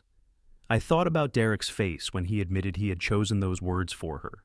I thought about the photograph on my refrigerator and the empty space beside Allison. I thought about Luis, who could diagnose a compressor by sound, but still brought me estimates like a teenager asking to borrow the car. At 5, I called Marianne. Did you tell Allison I paid the restaurant bill? No. Did you tell her about the others? I asked her a question. What question? I asked whether she knew Derek was still sending you expenses. I stood so quickly my chair rolled backward. Why would you do that? Because neither of you was going to. What did she say? First she said yes, then I named the fountain. You knew about the fountain? You left your phone on my table? You read my messages? The screen lit up. The word fountain was difficult to ignore. What did Allison say? She got quiet. That's all? She asked me to send her a list. Did you? I don't have a list. I do. I know you do. That's why I'm calling it a list and not an emotional evidence locker. I opened the drawer. Should I send it? No. You just said she asked. She asked me because she wasn't ready to ask you. I told her I wouldn't be the courier. You already became the courier. Yes, and I regretted it while I was doing it. This family provides quick feedback. I rub my forehead. Is she okay? She's angry. At me? Apparently there's enough to circulate. Did she say she'd call? No. I looked at my phone. Then what am I supposed to do? Nothing tonight. That isn't useful. Not everything has to be. I went home, heated leftovers, and waited for a call that did not come. The next morning, there was an envelope on the floor inside the shop door. No stamp. Somebody had pushed it through the mail slot before I arrived. My name was written on the front in Allison's handwriting. Inside was a check for $192.40, the exact amount I had paid toward the 30-day dinner. On the memo line, she had written, I did not ask you to pay this. There was no note. At 9:15, Derek sent me an invoice for a $780 equipment service plan. Before I could respond, a second message appeared. Allison doesn't know I'm asking. I do need it. Is honesty enough for you? Or was that never the point? I deposited Allison's check. It felt mean. Leaving it uncashed would have felt meaner. She had written it because she wanted one decision about her own money to remain hers. If I held the check, returned it, or tore it up, I would turn even her repayment into something I controlled. The bank teller smiled and asked if I wanted cash back. No. You sure? It's Friday. I'm aware of the calendar. Her smile faded. Back at the shop, Derek's service plan invoice was still on my desk. I called the company listed at the top. The plan covered annual maintenance for the treatment tables, priority repairs, and discounted replacement parts. It was useful. It was not urgent. It was also available by the month for $72, despite the invoice showing only the discounted annual price. I texted Derek. No. Use the monthly option until the studio can afford the year. His response came quickly. Monthly costs more. Then pay more later in exchange for not spending money you don't have now. I expected an argument. Instead, he wrote, okay. That one word disturbed me more than the others. At 10, an email arrived at the shop address from Allison. Please send me copies of every Haven House expense Derek has asked you to cover since the opening, including the ones you declined. No greeting, no signature, though her name appeared automatically beneath the message with the Haven House logo. I opened the manila folder. The stack was thicker than I remembered. Bills had a way of becoming ordinary one at a time. Together, they looked like a strategy. I began scanning the pages. On the restaurant receipt, I covered the handwritten, Allison says thanks with a sticky note, then removed it. She had asked for everything. I should not decide which part she could handle. Luis came in while the scanner was pulling the fountain pump receipt through crookedly. What are you doing? He asked. Scanning. I see that. Why are you feeding it sideways? The machine is pulling it. The machine has learned from you. He opened the top, straightened the page, and restarted it. I handed him a service request from a property management company. They want a quote for replacing 4 package units, I said. He glanced at the address. I know the building. Handle it. He looked up. Prepare it. Handle it. In business language or English. Choose the equipment, price the labor, send the quote. Without showing you, if it loses money, I'll show you the unemployment office. Luis studied my face as if checking for a fever. What happened? Nothing. You gave me responsibility and threatened me in the same sentence. That's growth. Go before I recover. He folded the request and put it in his pocket. At the door, he turned back. You want me to say you're doing the right thing? No. Good. I was going to say, don't make it weird. After he left, I finished scanning the bills and attached them to Allison's email. The total I had paid came to more than I expected, and less than I feared. It included the air system, though I separated that, because she already knew about it. Without the system, the smaller payments had accumulated into a figure large enough to embarrass all three of us. I did not add the total. I did not explain which charges Derek had described as hers. I wrote, attached, and sent it. 3 minutes later, she replied, "Received." I read it until the word began to look misspelled. Derek arrived around noon. He did not wear a sports coat this time. His shirt was wrinkled at the waist, and there were dark circles beneath his eyes. He closed the shop door carefully behind him. "You sent her the file?" she asked. She asked Marianne. She emailed me. His face shifted. That was news to him. What did she say? Ask her. She's not speaking to me right now. The symmetry might have amused me under different circumstances. He sat in the chair across from my desk. How long? Since last night. What happened? You happened. Marianne happened. I happened. Apparently everybody has been having conversations about our business except us. You and Allison talk every day. Not about every receipt. That's becoming clear. He rubbed both hands over his face. I should have told her. Yes, I was going to. When? When things leveled out. You keep promising a flat road while driving downhill. Can you not do that right now? Do what?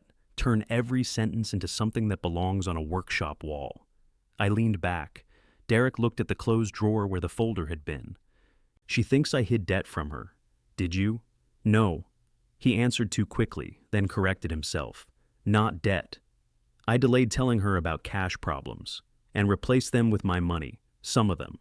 Did the numbers you showed her include what I paid? They included the expenses. Did they include the source? She knew we had family support. She thought that ended with the linens. I didn't give her a transaction report every night. You let her believe you had become current through revenue. We are generating revenue. Enough to pay your bills, not consistently. Then you weren't current. He stood and walked to the front window. Across the parking lot, a man loaded filters into the back of a pickup. Derek watched him, as though the activity required concentration. Allison was finally sleeping, he said, after the first month. She stopped waking up at 3 to check bookings. She stopped asking whether we'd made a mistake.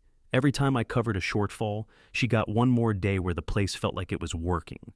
You didn't cover it. I found the money. You found my number. He turned. You paid. I know. You always could have said no. I did say no. Then I sent a different bill, and sometimes you said yes. He was right, and I hated him for not letting me reserve that fact for myself. You learned how to package the request, I said. I learned what you cared about. You learned to type my daughter's name. His face reddened. Do you think I enjoyed this? Asking a man who looks at me like I'm a loose wire he hasn't decided whether to cut? You had other choices. So did you. I wasn't married to her. No. You just made yourself the third person in our marriage every time something broke. The shop door opened. An older customer stepped halfway inside, saw us, and stopped. Y'all open? Yes, I said. No, Derek said at the same time. The customer backed out. I'll come later. Derek laughed once and sat down again. I'm sorry, he said. It was the first apology I had heard from him that did not come attached to a proposal. For what part? All of it. That's not specific enough to be useful. Of course it isn't. He looked toward the door. I'm sorry I ordered the air system under your account. I'm sorry I told Allison you had approved it. I'm sorry I kept asking after you told me to stop. And I'm sorry I used her name when she didn't know. I waited. He met my eyes. I was ashamed. That was not the explanation I had prepared to reject. Of what? I asked. Needing you. You didn't seem ashamed. I'm good at seeming. I looked at the wrinkled shirt, the tired face, the bright smile he was not wearing. Allison believed in my projections, he said. She left a good job because I told her the plan was solid. It was her idea. The studio was. Going this big, this fast, was me. The wall. The wall photographs beautifully. Despite myself, I smiled. He did too, briefly. Then he said, I kept thinking the next promotion would catch, the next package would sell. One good month and I could reimburse you before she ever had to feel like we'd failed. Not being able to afford embroidered robes isn't failure. You don't understand what she was leaving: a hospital job, a life where every decision had to be approved by somebody who treated caution like character. The resemblance was too close to ignore. Derek leaned forward. She wanted one place where she didn't feel supervised. So, you made decisions without her. Yes. He said it quietly. Neither of us had anywhere comfortable to go after that. I asked, "What happens now?" She froze the business card. Canceled the ad meeting. She wants every account password and every current balance. That sounds reasonable. She also told me to sleep in the guest room. That sounds outside my expertise. Everything's outside your expertise until you have an opinion. There he is, I said. He nodded. Yeah. He left without asking for money. That evening, Allison posted nothing online. Haven House went silent for the first time since opening. I checked the page at 9, 11, and again after midnight. In the morning, Derek sent a message. I'm covering the service plan monthly. You were right about that. I did not answer. For 12 days, there were no invoices. Luis sent the property management quote without showing me. The company accepted. When he told me, I asked 3 questions instead of 12. You're sweating, he said. It's warm in here. It's 71. Get to work. He did, smiling. Marianne called twice with no new information. Allison was speaking to her again, but would not discuss Derek, me, or the studio finances. Marianne said this left them with weather and television, 2 subjects they both disliked. Then, on a Thursday afternoon, an envelope arrived by courier at Mercer Heating and Air. Inside was an invoice from a commercial photographer for $3,400. The studio had hired her to create a bank of promotional images before the opening. Half had been paid. The remaining balance was overdue. Derek had written across the top in pen. I signed this before everything blew up. She approved the shoot. If it goes to collections, it hits Haven House. Please, last time. I called the photographer. The balance was real. So was the contract. Allison had approved the shoot, but Derek had signed the payment agreement. I set the invoice on my desk and waited for the old machinery inside me to start. The supplier needed to be protected. Allison's reputation mattered. The photographs were already being used. Refusing now would punish work already done. I could pay and settle it with them later. Every reason arrived polished and familiar. At 5, Derek texted, "Please tell me you got it." I looked at the opening photograph taped to my refrigerator in my mind. I saw the empty space beside Allison, and every bill I had tried to crawl through to reach it. I wrote, "Do not put Allison's choices in my name, and do not put mine in hers. I won't buy a place in her life. There will be no more payments." He called immediately. I declined it. He called again. I declined that too. Then I blocked his number. For the first time in months, there was no one left who could reach me from my daughter's house. The quiet did not feel like peace. It felt like leaving a machine unplugged and waiting for the burning smell. For 2 days, I checked my blocked call list. Derek tried 6 times the first evening, twice the next morning, then stopped. On Friday, an email arrived from him with the subject line, "Please read." I did not open it until after lunch. He wrote that I had repeatedly assured them I would help through the first 6 months. He listed the work I had done, the payments I had made, and several conversations I remembered differently. According to Derek, my support had shaped their launch decisions. If I had set limits earlier, they would have chosen a smaller location, postponed hiring, and avoided obligations they could not unwind. The last paragraph was shorter. I know I made mistakes. Cutting us off without warning doesn't only hurt me. If this place closes, remember, you chose the timing. I read the email twice. Then I forwarded it to myself, printed it, and placed it in the manila folder. That was the old reflex. Preserve the exhibit. Prepare the answer. I took the page back out. On the reverse side, I wrote 3 drafts. The first explained every warning I had given. The second listed every time Derek had ignored me. The third said, "You told me I was not the only money coming in." I tore all 3 in half and threw them away. I did not answer. The photographer called Monday morning. She sounded embarrassed and angry in a professional way. "Mr. Mercer, I was told you were handling the final payment." "I'm not. Your name was given as a guarantor. I never agreed to that." She paused. "Mr. Hale said you'd covered the mechanical work and launch expenses. He says a lot with very little supervision. I performed the work in good faith. I don't doubt that. I have a signed agreement. With Derek Hale. Yes. Then Derek Hale owes you. Another pause. Are you refusing to pay? I'm telling you, I'm not the customer. The words felt cold, though they were true. I gave her Allison's business number, which she already had. After I hung up, I pictured the photographer calling the studio. I pictured Allison answering, learning about one more promise Derek had made, one more stranger who believed Ray Mercer stood behind it. At 11, an email arrived from Allison. Please direct any Haven House vendor to me. Derek and I are reviewing all outstanding commitments. You are not responsible for the photography balance or any other studio expense. No accusation, no thanks. Not even received. I typed, understood. Before sending it, I added, I'm sorry you're dealing with this. I deleted that line. It sounded as though I were apologizing for Derek while standing outside the problem. It also invited a reply she had not offered. I sent only, understood. A week later, Haven House called the shop. I answered on the second ring. Haven House, Recovery and Wellness, Cynthia said, as if I might not recognize her voice.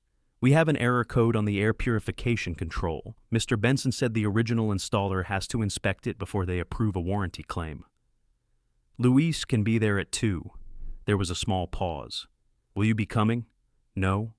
All right, is the system running? Yes. It's showing a sensor fault, probably a bad connection. Don't shut it down. Allison already said the same thing. I looked at the phone. She did? She read the manual. Good. Cynthia gave me the billing email address and asked for an estimate before any work not covered under warranty. It was exactly how a customer should handle a service call. I hated every second of it. Luis returned at 4 carrying the faulty sensor in a plastic bag. Benson's replacing it, he said, no charge. Connection? Bad from the factory. Controls recalibrated? Yes. Did you inspect the filters? Yes. The return? Yes, Dad. I looked up. He put the sensor on my desk. What? Nothing. That wasn't nothing. Your daughter asked the same questions. Despite myself, I felt proud. How is she? Luis pulled a chair over and sat backward on it. You really want me in the middle? I asked a basic question. No, you asked a trap with 3 possible wrong answers. I want to know if she's all right. She was working. That doesn't answer anything. It's what I know. He began peeling the label off an empty water bottle. The fountain's gone, he said.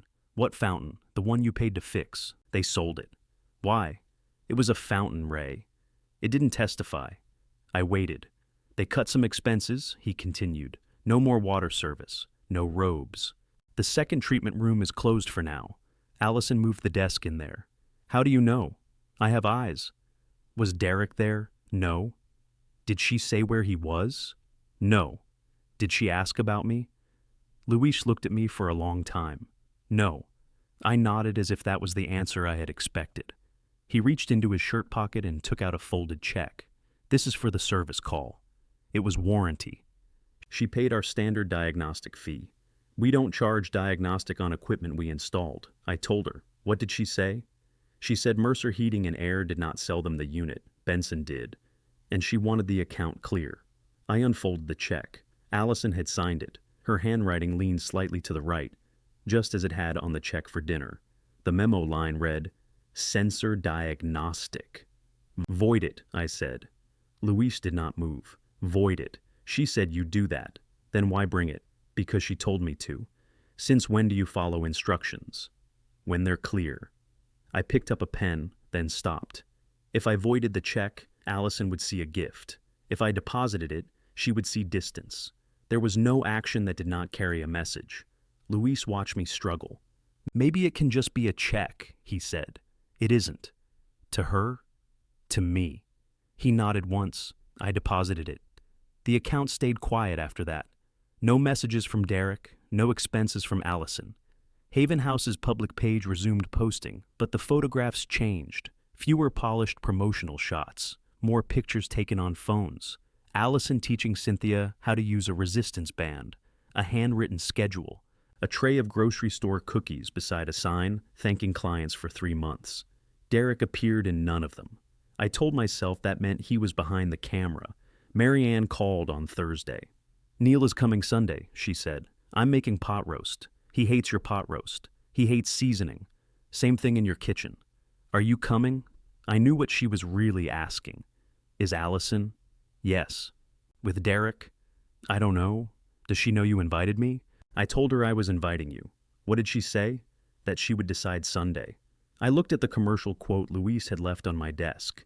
His price was higher than I would have chosen, and probably more accurate. I won't come. Ray. She needs family. She doesn't have to negotiate.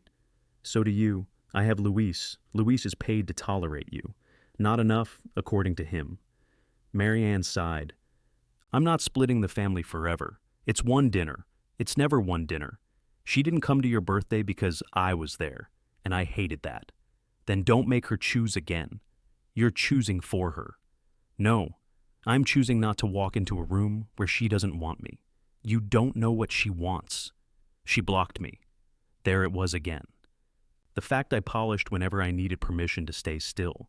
Marianne heard it too. You're going to have to stop living inside that sentence, she said.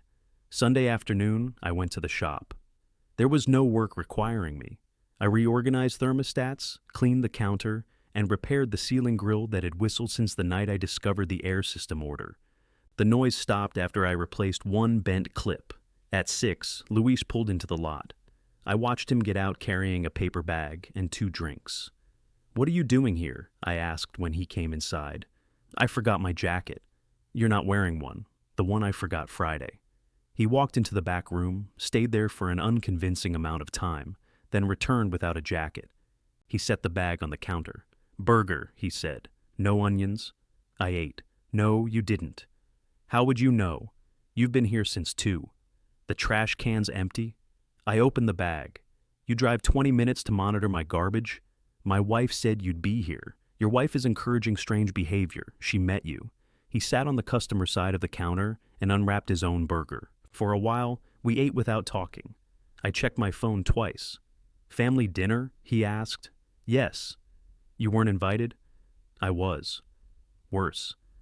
I gave him a look. He dipped a fry in ketchup. The property management company approved the 4 units, he said. I saw. You have questions? I always have questions. Ask. I looked at his estimate again. Why this crane company? They can do all 4 lifts in one setup. The other company's cheaper by the hour. They need 2 setups. I nodded. That it? He asked. That's it. He waited. What? You're not changing anything? No. Should I call an ambulance? I can still change something. He took the estimate from me. Let's not disturb him. At 8, Marianne texted a photograph from dinner. Neil sat at the head of the table, looking suspiciously at his pot roast. Allison was beside him, smiling with her mouth but not her eyes. Marianne sat on the other side. The chair across from Allison was empty. Derek had not come. Beneath the photograph, Marianne wrote, She stayed an hour. Asked how you were. I told her to ask you. I enlarged the picture until Allison's face filled the screen. I wanted to call from the shop phone. I wanted to drive to Marianne's before Allison left. I wanted to send a message through Neil, Luis, Cynthia, the photographer, or anyone else who still had a path to her. Instead, I put the phone down. Monday morning, an envelope from Haven House arrived with the shop mail. Inside was a cashier's check for $780, the cost of the annual equipment service plan Derek had asked me to cover. A yellow note was attached in his handwriting. You were right, monthly would have been smarter. Annual is paid now anyway.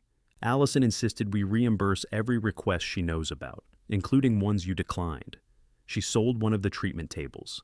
Below that, in different handwriting, Allison had added one sentence. Please do not send this back. I deposited the check. 2 days later, an email from Derek slipped past the block. The photographer is threatening collections. Allison canceled the expansion and sold equipment because you decided to teach us a lesson. Hope being right keeps you warm. I read it at my kitchen table beneath the photograph of their opening. Then I closed the laptop and listened to my house. The refrigerator hummed. The old clock above the stove clicked. A car passed outside and was gone. Nothing rang. Nothing needed fixing. For the first time, I understood that I had not only been paying bills, I had been paying for noise. I did not answer Derek's email. I did call the photographer. The number was still on the invoice in my folder, and I told myself I only wanted to make sure she had reached the correct person. That was almost true. "Mr. Mercer," she said, with the careful weariness people use when they remember you as a problem. I spoke with Miss Hale. Did she resolve it? We made an arrangement. What kind of arrangement? That's between Haven House and me. I understand. I just want to know you're being paid. I will be. On time? She paused. Ms. Hale was honest about their situation. We adjusted the schedule. I looked at my checkbook on the kitchen table. I had taken it out before calling. Did she ask you to reduce the balance? No. Did she blame Derek? No. Did she mention me? The question escaped before I could stop it. No, the photographer said. Good. It was not good. It was appropriate. I thanked her and hung up. Then I put the checkbook away. At the shop, I opened the manila folder and spread every Haven House page across the desk. Air system, catering, banners, software, linens, plumbing, fountain pump, delivery, restaurant, advertising, service plan, photographer. At the top of each page, my own handwriting judged the outcome. Paid, declined, partial, pending. The words looked less like bookkeeping than points in a game Allison had not known we were playing. I separated the air system invoice because half of it was a legitimate business expense for Mercer Heating and Air, even if I had not approved it properly. The rest went into the shred box beneath the copier. I did not destroy the actual emails. I was not cured. I simply stopped keeping a paper museum. Luis came in carrying the schedule for the 4-unit commercial replacement. He laid it beside the nearly empty folder. Crane is booked for Tuesday, he said. Weather looks good. Marcus and I can disconnect Monday afternoon. Who's handling the controls? Evans Electric. They charge too much. They show up. Fair. He waited for the correction that did not come. I picked up the schedule. You need another technician. I have one. Who? You. I'm not a technician now. You said I was handling the job. You are. You can come if you work for me. I looked up. Luis remained completely serious for almost 2 seconds. What's the hourly rate? I asked. Less than you're worth and more than you deserve. I trained you, and now I'm your supervisor. Life is beautiful. I handed back the schedule. I won't be there Tuesday. His smile faded. You have something else? No. You sick? No. Marianne finally kill you? She'd call first. She likes an audience. Then why aren't you coming? Because you don't need me. Luis shifted his weight. That doesn't usually stop you. I'm trying something. Should I wear protective equipment? I stood and closed the office door, which made him suspicious. I owe you an apology. He immediately reached for the handle. No, I'm going back out there. Sit down. I don't want this. You've spent 19 years telling me I owe you apologies. I didn't think you'd save them up and unload all at once. Sit. He lowered himself into the chair. I did not know how to begin without making the apology sound like a performance, which was already evidence of how little practice I had. I've treated you like an assistant too long, I said. That's your opening? You want to write it? No, continue. I'm curious. You know this business. You know the customers. You've earned the right to make decisions without me rechecking every number. Luis studied my face. Are you selling? No. Dying? Not on purpose. Did a doctor say something? Nothing is wrong with me. That's not medically possible, I pushed on. When you said you thought you worked with me, not for me, you were right. His expression changed just enough to make the room uncomfortable. I should have said it differently, he said. No, you shouldn't have needed to say it. Luis looked down at his hands. His knuckles were scarred, and one thumbnail had been split so many times it grew in with a permanent ridge. I like working here, he said. I know. That wasn't permission to become sentimental. I wasn't going to. You had a look. I was thinking about your thumbnail. Better. I gave him control of commercial estimates and scheduling for a 3-month trial. He objected to the word trial, so I changed it to transition. He objected to that too. Sounds like you're dying again, he said. Then call it whatever you want. Promotion. Fine. With money? You've ruined the moment. Money generally does. We settled on a raise that offended both of us in opposite directions. When he stood to leave, I said his name. Luis turned. I'm sorry, I said. The clean version. No explanation behind it. He nodded. Accepted. Then he pointed at the shred box. Your taxes are going to be a disaster. That night, Marianne came over with the casserole dish I had returned to her. You brought me my own dish, I said. There's food in it. I have food. You have mustard and a block of cheese with a hard edge. You went through my refrigerator? I opened it. Everything inside testified voluntarily. She set the dish on the counter and noticed the opening photograph still attached to my refrigerator with the Benson magnet. You kept it. I said I would. You also said decorative shutters were dishonest. People evolve. I poured coffee. She asked for tea. I made coffee anyway, then made tea after she stared at it. We sat at the kitchen table. How was dinner? I asked. You saw the picture? That isn't what I asked. Mary Ann stirred her tea. Allison came alone. She said Derek was working late. Was he? I don't know. Did she seem all right? She seemed like someone using all her energy to seem all right. I nodded. She told me about the treatment table, Mary Ann said. She sent me the money from the service plan. She sold the table for more than that. They used the rest for the photographer. I know. How? I called. Mary Ann put down her spoon. You called Allison? The photographer. Of course you did. I didn't interfere. You called the woman to confirm the problem had been solved. That is not interference. That is interference wearing a tie. I didn't pay anything. Her face softened. You wanted to. Yes. The admission hung there. I looked at the photograph on the refrigerator. When the bills stopped, I said, the house got quiet. It's always quiet. Not like that. She waited. I knew when they bought towels. I knew when they had dinner. I knew what software they used, what broke, what they ordered, whether the waiting room had a stupid fountain. You liked the fountain? I hated the fountain. You paid to fix it. I paid because the bill said her name. Mary Ann wrapped both hands around her mug. I kept pretending the money protected her. Some of it did. Mostly it protected me from not knowing. That sounds lonely. It sounds pathetic. I didn't say that. You didn't have to. She smiled without humor. There's the Mercer family motto. I leaned back. I'm not asking you to defend me. No, you'd rather prosecute yourself. It keeps you in charge. Does everybody rehearse these lines before talking to me? We have a group chat. I almost asked whether Allison was in it. Mary Ann saw the question and shook her head. Joke. I knew that. You absolutely did not. We drank in silence for a while. Then she said, Do you remember the fence? I did. Near the end of our marriage, one section of the backyard fence had leaned into the neighbor's yard after a storm. Mary Ann asked me 3 times to call someone. I refused to pay for work I could do myself. One Saturday, I replaced the entire section, including 2 posts that had not needed replacing. You asked if I still loved you, I said, and you went outside. The fence was falling. The fence had been falling for 6 months. I didn't know what to say. So you fixed something. You thanked me. I thanked you for fixing the fence. I was still waiting for the answer. I looked down at the grain of the table. I loved you. I know. I should have said it. Yes. She did not rescue me from the obvious. I asked, why didn't you leave sooner? I kept thinking the next repair was an answer. That hurt because it was not cruel. Mary Ann reached across and turned my coffee mug so emotionally unavailable faced me. Allison learned to read your work as love, she said. She also learned that when she needed love, she should bring you a problem. I taught her to use me. You taught her one language. She's old enough to learn another. So am I. That remains under review.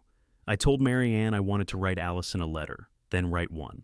What should it say? If I tell you, it'll be from me. I'm asking generally. No defenses. That's vague. No history of everything you did for her. I wasn't planning that. You have a folder. Not anymore. She smiled. No check, she said.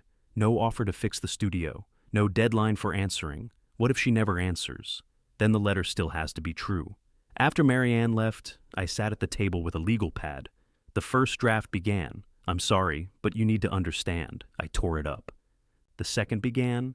I never meant to make you feel. That sounded like I was apologizing for her feelings instead of my actions. I tore that up too.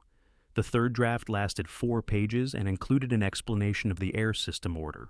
I put it beside the others. At midnight, I gave up and went to bed. The next evening, I tried again. I wrote the way I talked, which was a mistake, because I did not like the person on the page. He kept making reasonable points. He kept arranging facts so nobody could convict him. I started over.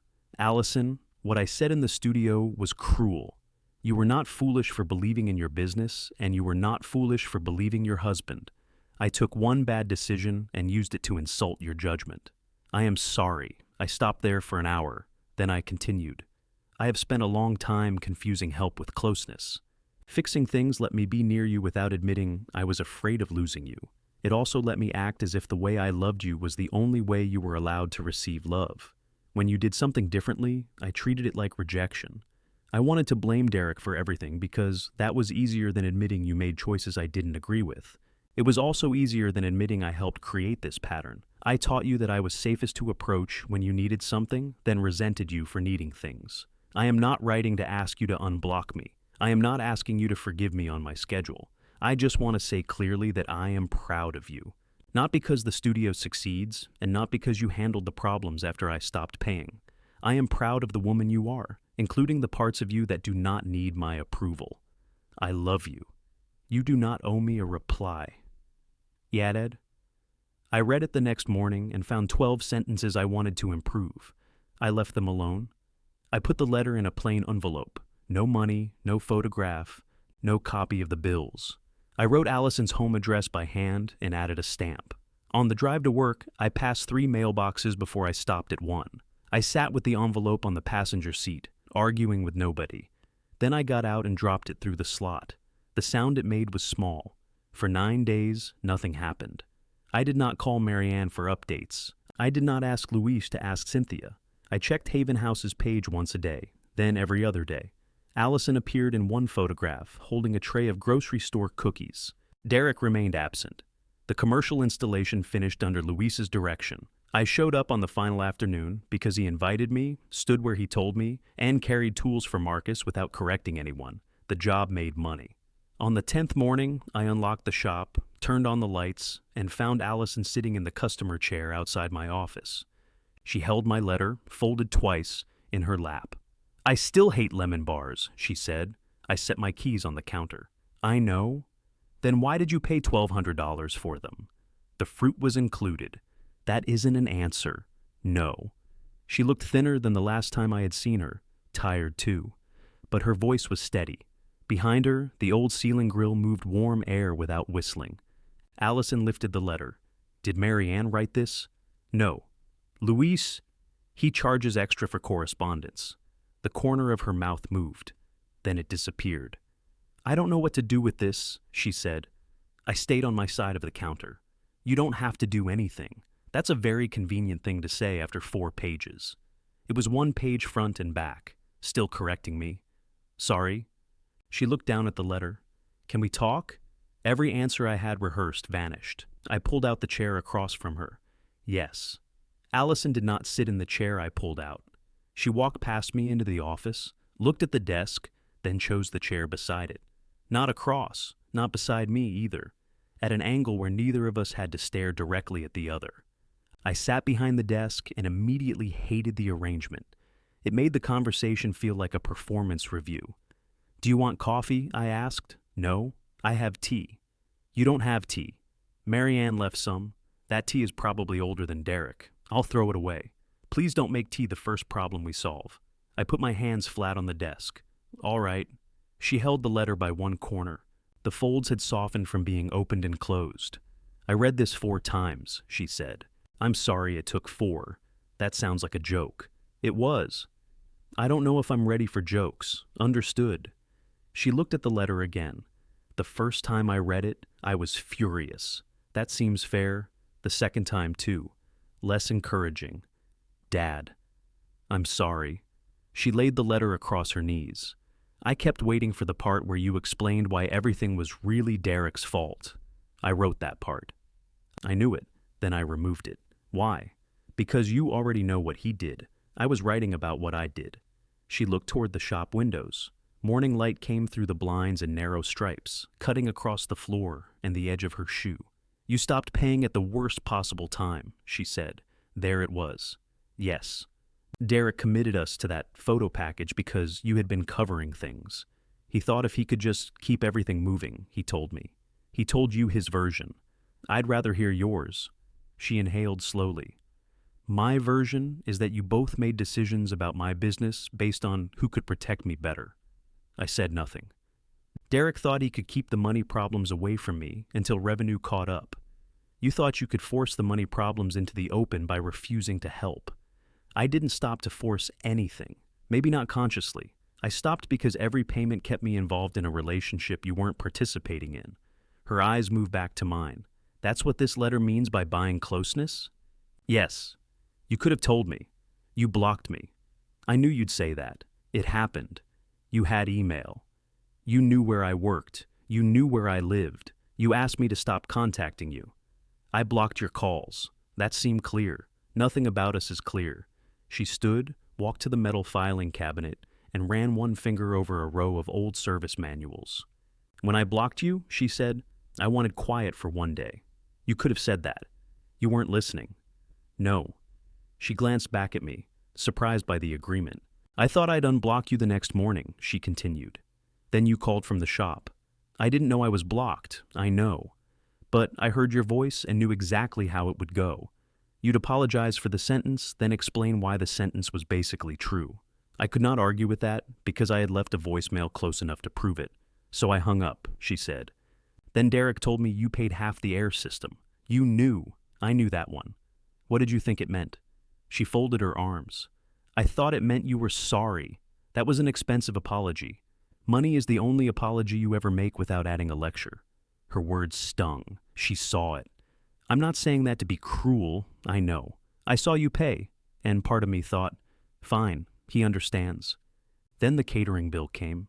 Derek said you covered it. You ordered lemon bars, for Mom. I knew. She looked down. I wanted you at the opening. I was across the street. I know. Marianne told me you saw the truck. I came outside. I had already left. You were stopped at the light. That surprised me. You saw me. I stood in the parking lot watching your truck. I thought you'd see me in the mirror and come back. I was trying not to look. Why? Because if I looked and you weren't there, it would hurt. If you were there and wanted me gone, that would hurt worse. She laughed once, then covered her mouth. It was not amusement. I was waiting for you to turn around, she said. You were waiting for me to chase you. Yes. We're ridiculous. Yes. That isn't funny. No. She sat again, closer to the edge of the chair. When Derek sent the catering bill, I knew, she said. I knew about the linens and the plumber, too. I didn't tell him to send everyone, but I also didn't tell him to stop. Why? She looked angry again, though not only at me. Because every time you paid, I felt like you were still choosing me. I let the sentence remain between us. And every time I didn't, I asked, I thought you were punishing me. I was trying to set a boundary. You set boundaries like shutting off a breaker. Everything goes dark, and then you explain electrical safety. That's accurate. I don't need you to agree with every insult. I'm trying not to defend myself. You can defend yourself. Just don't turn defense into a complete acquittal. I nodded. She rubbed her thumb over the fold in the letter. When Mom told me about the fountain, I knew there were things I didn't know. Derek kept saying they were small, temporary, and that he would repay you before I ever needed to deal with it. He was ashamed. He told you that? Yes. He told me he was trying to protect me. Both can be true. He lied. Yes. So, why are you defending him? I'm not. It sounds like it. I'm trying not to make him the only person in the room with flaws. I've done that because it was easier than admitting you chose him, trusted him, and sometimes agreed with him. Allison's face tightened. You think I chose him over you. Sometimes you did. You made me. No. The answer came quickly. No, I repeated. You chose. You're allowed to choose your husband. You're allowed to choose yourself. I don't get to turn that into betrayal because I don't like the result. She stared at me. Did Marianne teach you that? She used smaller words. The corner of her mouth moved again. Then she asked, Do you hate him? I considered lying. No, I don't trust him right now. Neither do I. Are you leaving him? Her expression closed so fast I wished I could take the question back. That's not why I came. You're right. It's none of my business. He's my husband. It's some of your business, not unless you want it to be. She looked down at her hands. He's staying with his brother. I waited. We started counseling, she said, separately and together. He gave me every account password. I'm handling the studio money. He's still working on marketing and vendor relationships, but he doesn't sign anything. How does he feel about that? Humiliated. How do you feel? Humiliated. That wasn't my intention. I know. That almost makes it worse. She stood again, restless. We sold a treatment table, canceled the second room expansion, got rid of the fountain and the water service. Cynthia found a used dispenser for $12. Filtered? It has a pitcher on top. Dangerous? This time she smiled without fighting it. We're not closing, she said. I didn't think you were. You did. I thought you might. You thought I'd fail without you. I was afraid you would. That isn't the same? No. She waited for the explanation. I was also afraid you'd succeed and decide I had nothing left to give you. Her face changed. The shop was silent except for the faint hum of the refrigerator in the back.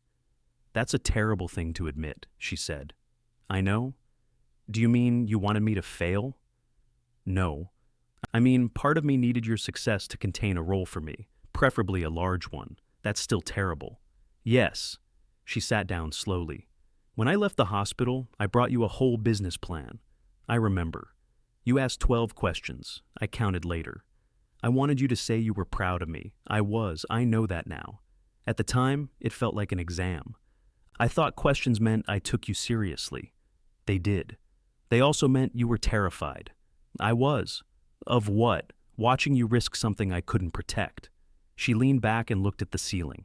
You know what I wanted when I blocked you? A day of quiet, that too. I wanted you to find a way around it. I frowned. You just said, I know what I said. I wanted space, and I wanted proof you wouldn't let me go. Both things. At the same time. There was no way for you to win. I found one. Money? Yes. She closed her eyes. When the bills kept getting paid, I thought you had found some strange way to respect the block and still tell me you loved me. I thought that too. Then the payments stopped. I'm sorry for the timing. I'm not asking you to pay them. I know. I need you to understand that it felt like you disappeared exactly when I became difficult. I didn't disappear. You blocked Derek. After I told him to stop. You didn't contact me. You asked me not to. She opened her eyes. We were circling the same point, each of us holding a piece of it. I didn't know how, I said. Every way I could think of involved ignoring what you asked for. So I waited for you to choose. And I waited for you. Yes. She looked at the letter. Then you wrote this. Yes. Why now? Because when the bills stopped, I had no excuse to pretend we were still speaking. The bell over the front door rang. Louis stepped inside, saw Allison, and froze with one hand on the door. I forgot something, he said. You haven't even been here today, I told him. I forgot to come in. He backed out. Allison watched the door close. He looks older. He's looked 60 since he was 42. He told Cynthia he's your supervisor now. That lasted one job. She said he made you carry tools, defamation. For a few seconds, the room felt almost normal. Then Allison reached into her bag and took out a black binder. My body leaned toward it before my mind caught up. She noticed. This is the revised studio budget, she said. I kept my hands on the desk. Okay, I brought it because I thought you should see what I'm dealing with. Do you want my opinion? I don't know. That's allowed. She set the binder between us. I want you to know the truth, she said. I also want you to tell me if I'm missing something, but I don't want you to take it away from me. I won't. You say that now? You're right. I looked at the binder but did not open it. Do you want me to listen first? I asked. Or do you want advice while we go? Allison stared at me as if the question were in another language. Listen first, she said, then ask before you switch. All right. She opened the binder herself. For the next hour, my daughter explained her business to me. I listened. Allison began with payroll. She had reduced her own draw to almost nothing, cut Derek's entirely, and moved Cynthia from a guaranteed schedule to hours tied to appointments. She hated that last decision. I could tell by the way she explained it twice. Cynthia agreed, she said. She picked up 2 shifts at the hospital. Okay, she said she understands. I heard you. You have a face. I always have a face. This one says I hired too soon. I looked at the binder. Do you want my opinion now? No. Then my face is off the record, she continued. The studio's sales were better than I had assumed. Cash flow was worse. Clients paid for multi-week packages, but card fees, supplies, and practitioner payments arrived on different schedules. Derek's projections had counted signed packages as if every dollar were available immediately. We weren't losing as much as I thought, Allison said. We also weren't earning what he said. How much did he know? All of it and none of it. He saw every number. He just believed the next number would solve the previous one. I nodded. That's a face again. I didn't speak. You make silence judgmental. That takes years of training. She turned another page. The custom air system cost more to maintain than the original one would have, though the filters were not as expensive as I had warned. Allison pointed that out with enough satisfaction that I let her have it. The reclaimed oak wall had been paid from money she saved while working at the hospital. I owe you an apology for that too, I said. You already insulted it. You don't get to claim it now that everybody likes it. I was going to say it looks good. You said it looked good before. Did I? Right after you called everything expensive. That sounds like me. The revised plan kept the studio in its current space, with one active treatment room and the second used for administration until bookings justified reopening it. The support groups covered their direct costs, but not much else. The recovery sessions made money. The fountain, robes, advertising package, and imported lighting had contributed mainly to Derek's idea of what success should look like. The water pitcher worked fine. When Allison reached the outstanding obligations, she slowed down. The photographer had accepted 4 monthly payments. 2 were left. The website designer had agreed to remove several features and lower the hosting cost. Derek had returned unopened supplies and sold the second treatment table to a physical therapist in another county. We're current, she said. Actually current. She gave me a look. Sorry, yes. Actually current. And the next month? We can cover it if bookings stay at 70%. If they don't? She tapped the page. I reduce my hours at Haven House and take contract work for the hospital. How do you feel about that? I hate it. That wasn't advice. I know. I was asking. She looked at me for a moment, then smiled faintly. I know that too. We reached the end of the binder. I had written 6 questions on a yellow pad. Normally I would have asked them as they occurred to me, interrupting the explanation and calling it efficiency. Allison saw the list. 6? I'm improving. What was the old number? 12. You remember? I remember you closing the pad. She looked down at the page. Okay, you can switch. I asked about practitioner liability, the lease renewal, and whether her 70% target assumed cancellations. I asked who had authority to commit the studio to expenses now. The answer was Allison alone, with any purchase above $500 discussed by both of them in counseling before either signed. The last question concerned the business packages. You're using current sales to deliver services over several weeks, I said. What happens if you have a slow month after selling a lot of packages? We reserve part of each payment. How much? She showed me. I suggested a slightly larger reserve. Allison stared at the figure. That means delaying my pay again. Yes, I knew you'd say that. Do you want another option? Is there one? You raise the package price a little, reduce what's included, or accept more risk. There isn't a correct choice, just a choice with a cost. She leaned back. That's annoyingly reasonable. I can make it worse if that helps. No. She closed the binder.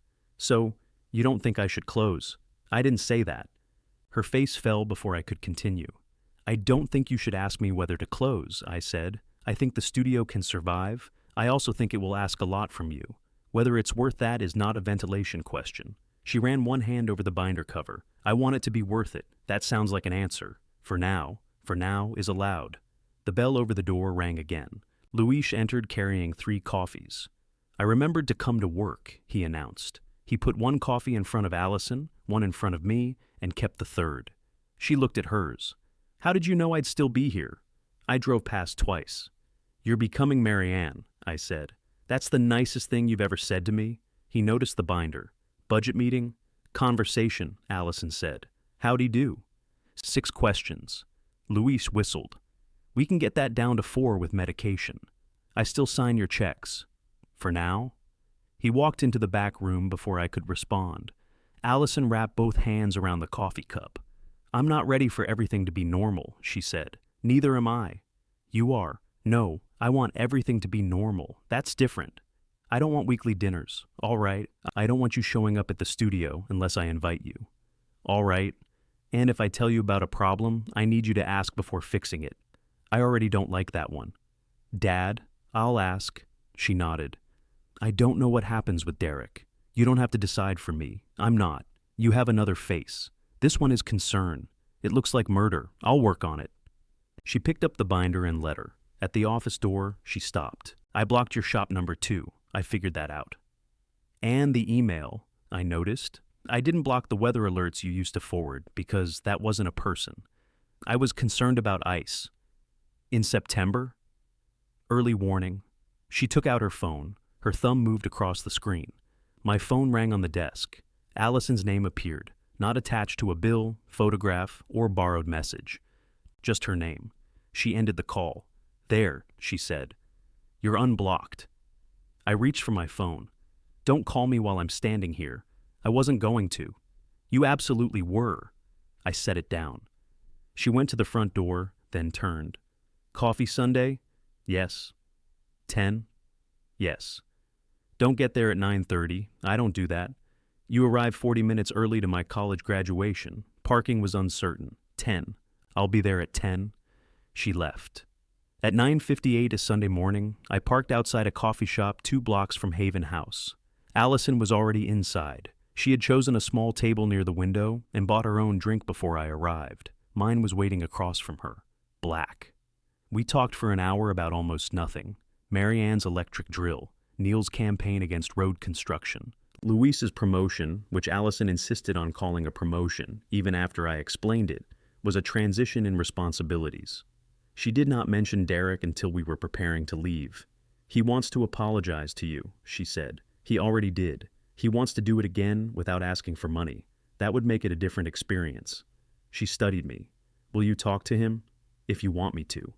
I want you two to be able to stand in the same room. That's a lower target. Start there. Derek came to the shop the following Thursday after closing. I had unblocked his number, but had not told him. He arrived in work clothes from Haven House, carrying no folder, invoice, photograph, or phone. He stood on the customer side of the counter. Allison said we should talk. She said we should stand in the same room. She lowered your expectations too? It's one of her gifts. He nodded. For a moment, neither of us knew where to begin. Then Derek said, I was angry when I emailed you. I know. I blamed you for the table. I know. You didn't make her sell it? No. You did stop at a bad time. Yes. He seemed disappointed that I agreed. I kept thinking you'd step in, he said. Even after you blocked me, I thought if the photographer pushed hard enough, you'd pay because you wouldn't let Allison take the hit. I almost did. Why didn't you? Because then nothing would change. He looked at the shelves behind me. I used to think you wanted me to fail. Sometimes I did. His eyes moved back to mine. Why? If you failed, Allison might need me instead. That's honest. It's not admirable. No. I liked him slightly more for leaving it there. He rested both palms on the counter. I loved the studio before it existed, he said. I could see Allison in it. I wanted to build the version that would prove she had been right to leave the hospital. And prove you were right. Yes, the wall does look good. It photographs beautifully. I've heard. He smiled, then grew serious. I should have told her we were short. I should have told you I was asking for myself. I kept using her name because I knew it worked. Yes, I'm sorry. I accept your apology. He waited. I knew what he wanted next. Not money. My apology. I treated you like a threat before you gave me reasons not to trust you, I said. That wasn't fair. I also talked to Allison as if choosing you proved she had bad judgment. That wasn't fair to either of you. He nodded. Do you trust me now? No. Fair. I don't expect you to trust me either. I trust you with an air conditioner. That's a start. He glanced toward the office. Allison and I are trying, he said. I know. She asked me to come home next week. How do you feel? Terrified. That seems useful. You always have to get one in. I'm not fully rehabilitated. He left without shaking my hand. The absence felt more honest than a gesture neither of us was ready for. Haven House did not become an overnight success. Its 4th month was weaker than its 3rd. Allison took temporary contract work 2 afternoons a week and complained about the hospital's software over coffee. Derek remained involved, but every purchase went through the account Allison controlled. The second treatment room stayed closed through the winter. The first time the studio needed HVAC work after our conversation, Allison called Mercer Heating and Air, requested Luis, approved his estimate, and paid the invoice the day it arrived. "Your daughter is my favorite customer," Luis said. "She overpaid. She paid what I quoted. Exactly." I did not change his number. I began taking Fridays off. At first, I spent them at home, making lists of tasks for the shop. Luis threatened to remove my email access. Eventually, Marianne invited me to a volunteer repair morning at the community center, where people brought lamps, fans, and small appliances they did not want to throw away. "You're giving away labor now?" Allison asked when I told her. "They have cookies, lemon bars. Don't start." She and I kept Sunday coffee, not every Sunday. Sometimes she canceled. Once I canceled because Luis's crane company failed to show up, and she accused me of relapsing. I told her emergencies remain legal. We still argued. The difference was that an argument no longer became a referendum on whether either of us belonged. At Marianne's next dinner, Allison came with Derek. Neil criticized the pot roast, Marianne threatened him with the drill, and Derek helped wash dishes without announcing himself as emotionally invested. I dried. Nobody took a photograph. Near the end of the evening, Allison pulled the black budget binder from her bag. "I made changes," she said. "Do you want advice? I want you to look at one page." "Which page?" "The reserve account." She opened the binder on the kitchen table. A utility bill slipped out and landed near my hand. For one old automatic second, I looked at the total. Then I picked it up and put it back in her folder. "You're not paying that?" she asked. "No." "Good. You left it in front of me on purpose. I wanted to see if the letter was true. That is entrapment. That is not what entrapment means. I know what it means. You repair furnaces. I contain multitudes." She laughed, closed the binder, and kissed my cheek before she left. The next morning, my phone rang while I was opening the shop. A message from Allison. "Coffee Sunday? No bill, no emergency, nothing broken." I wrote, "Yes."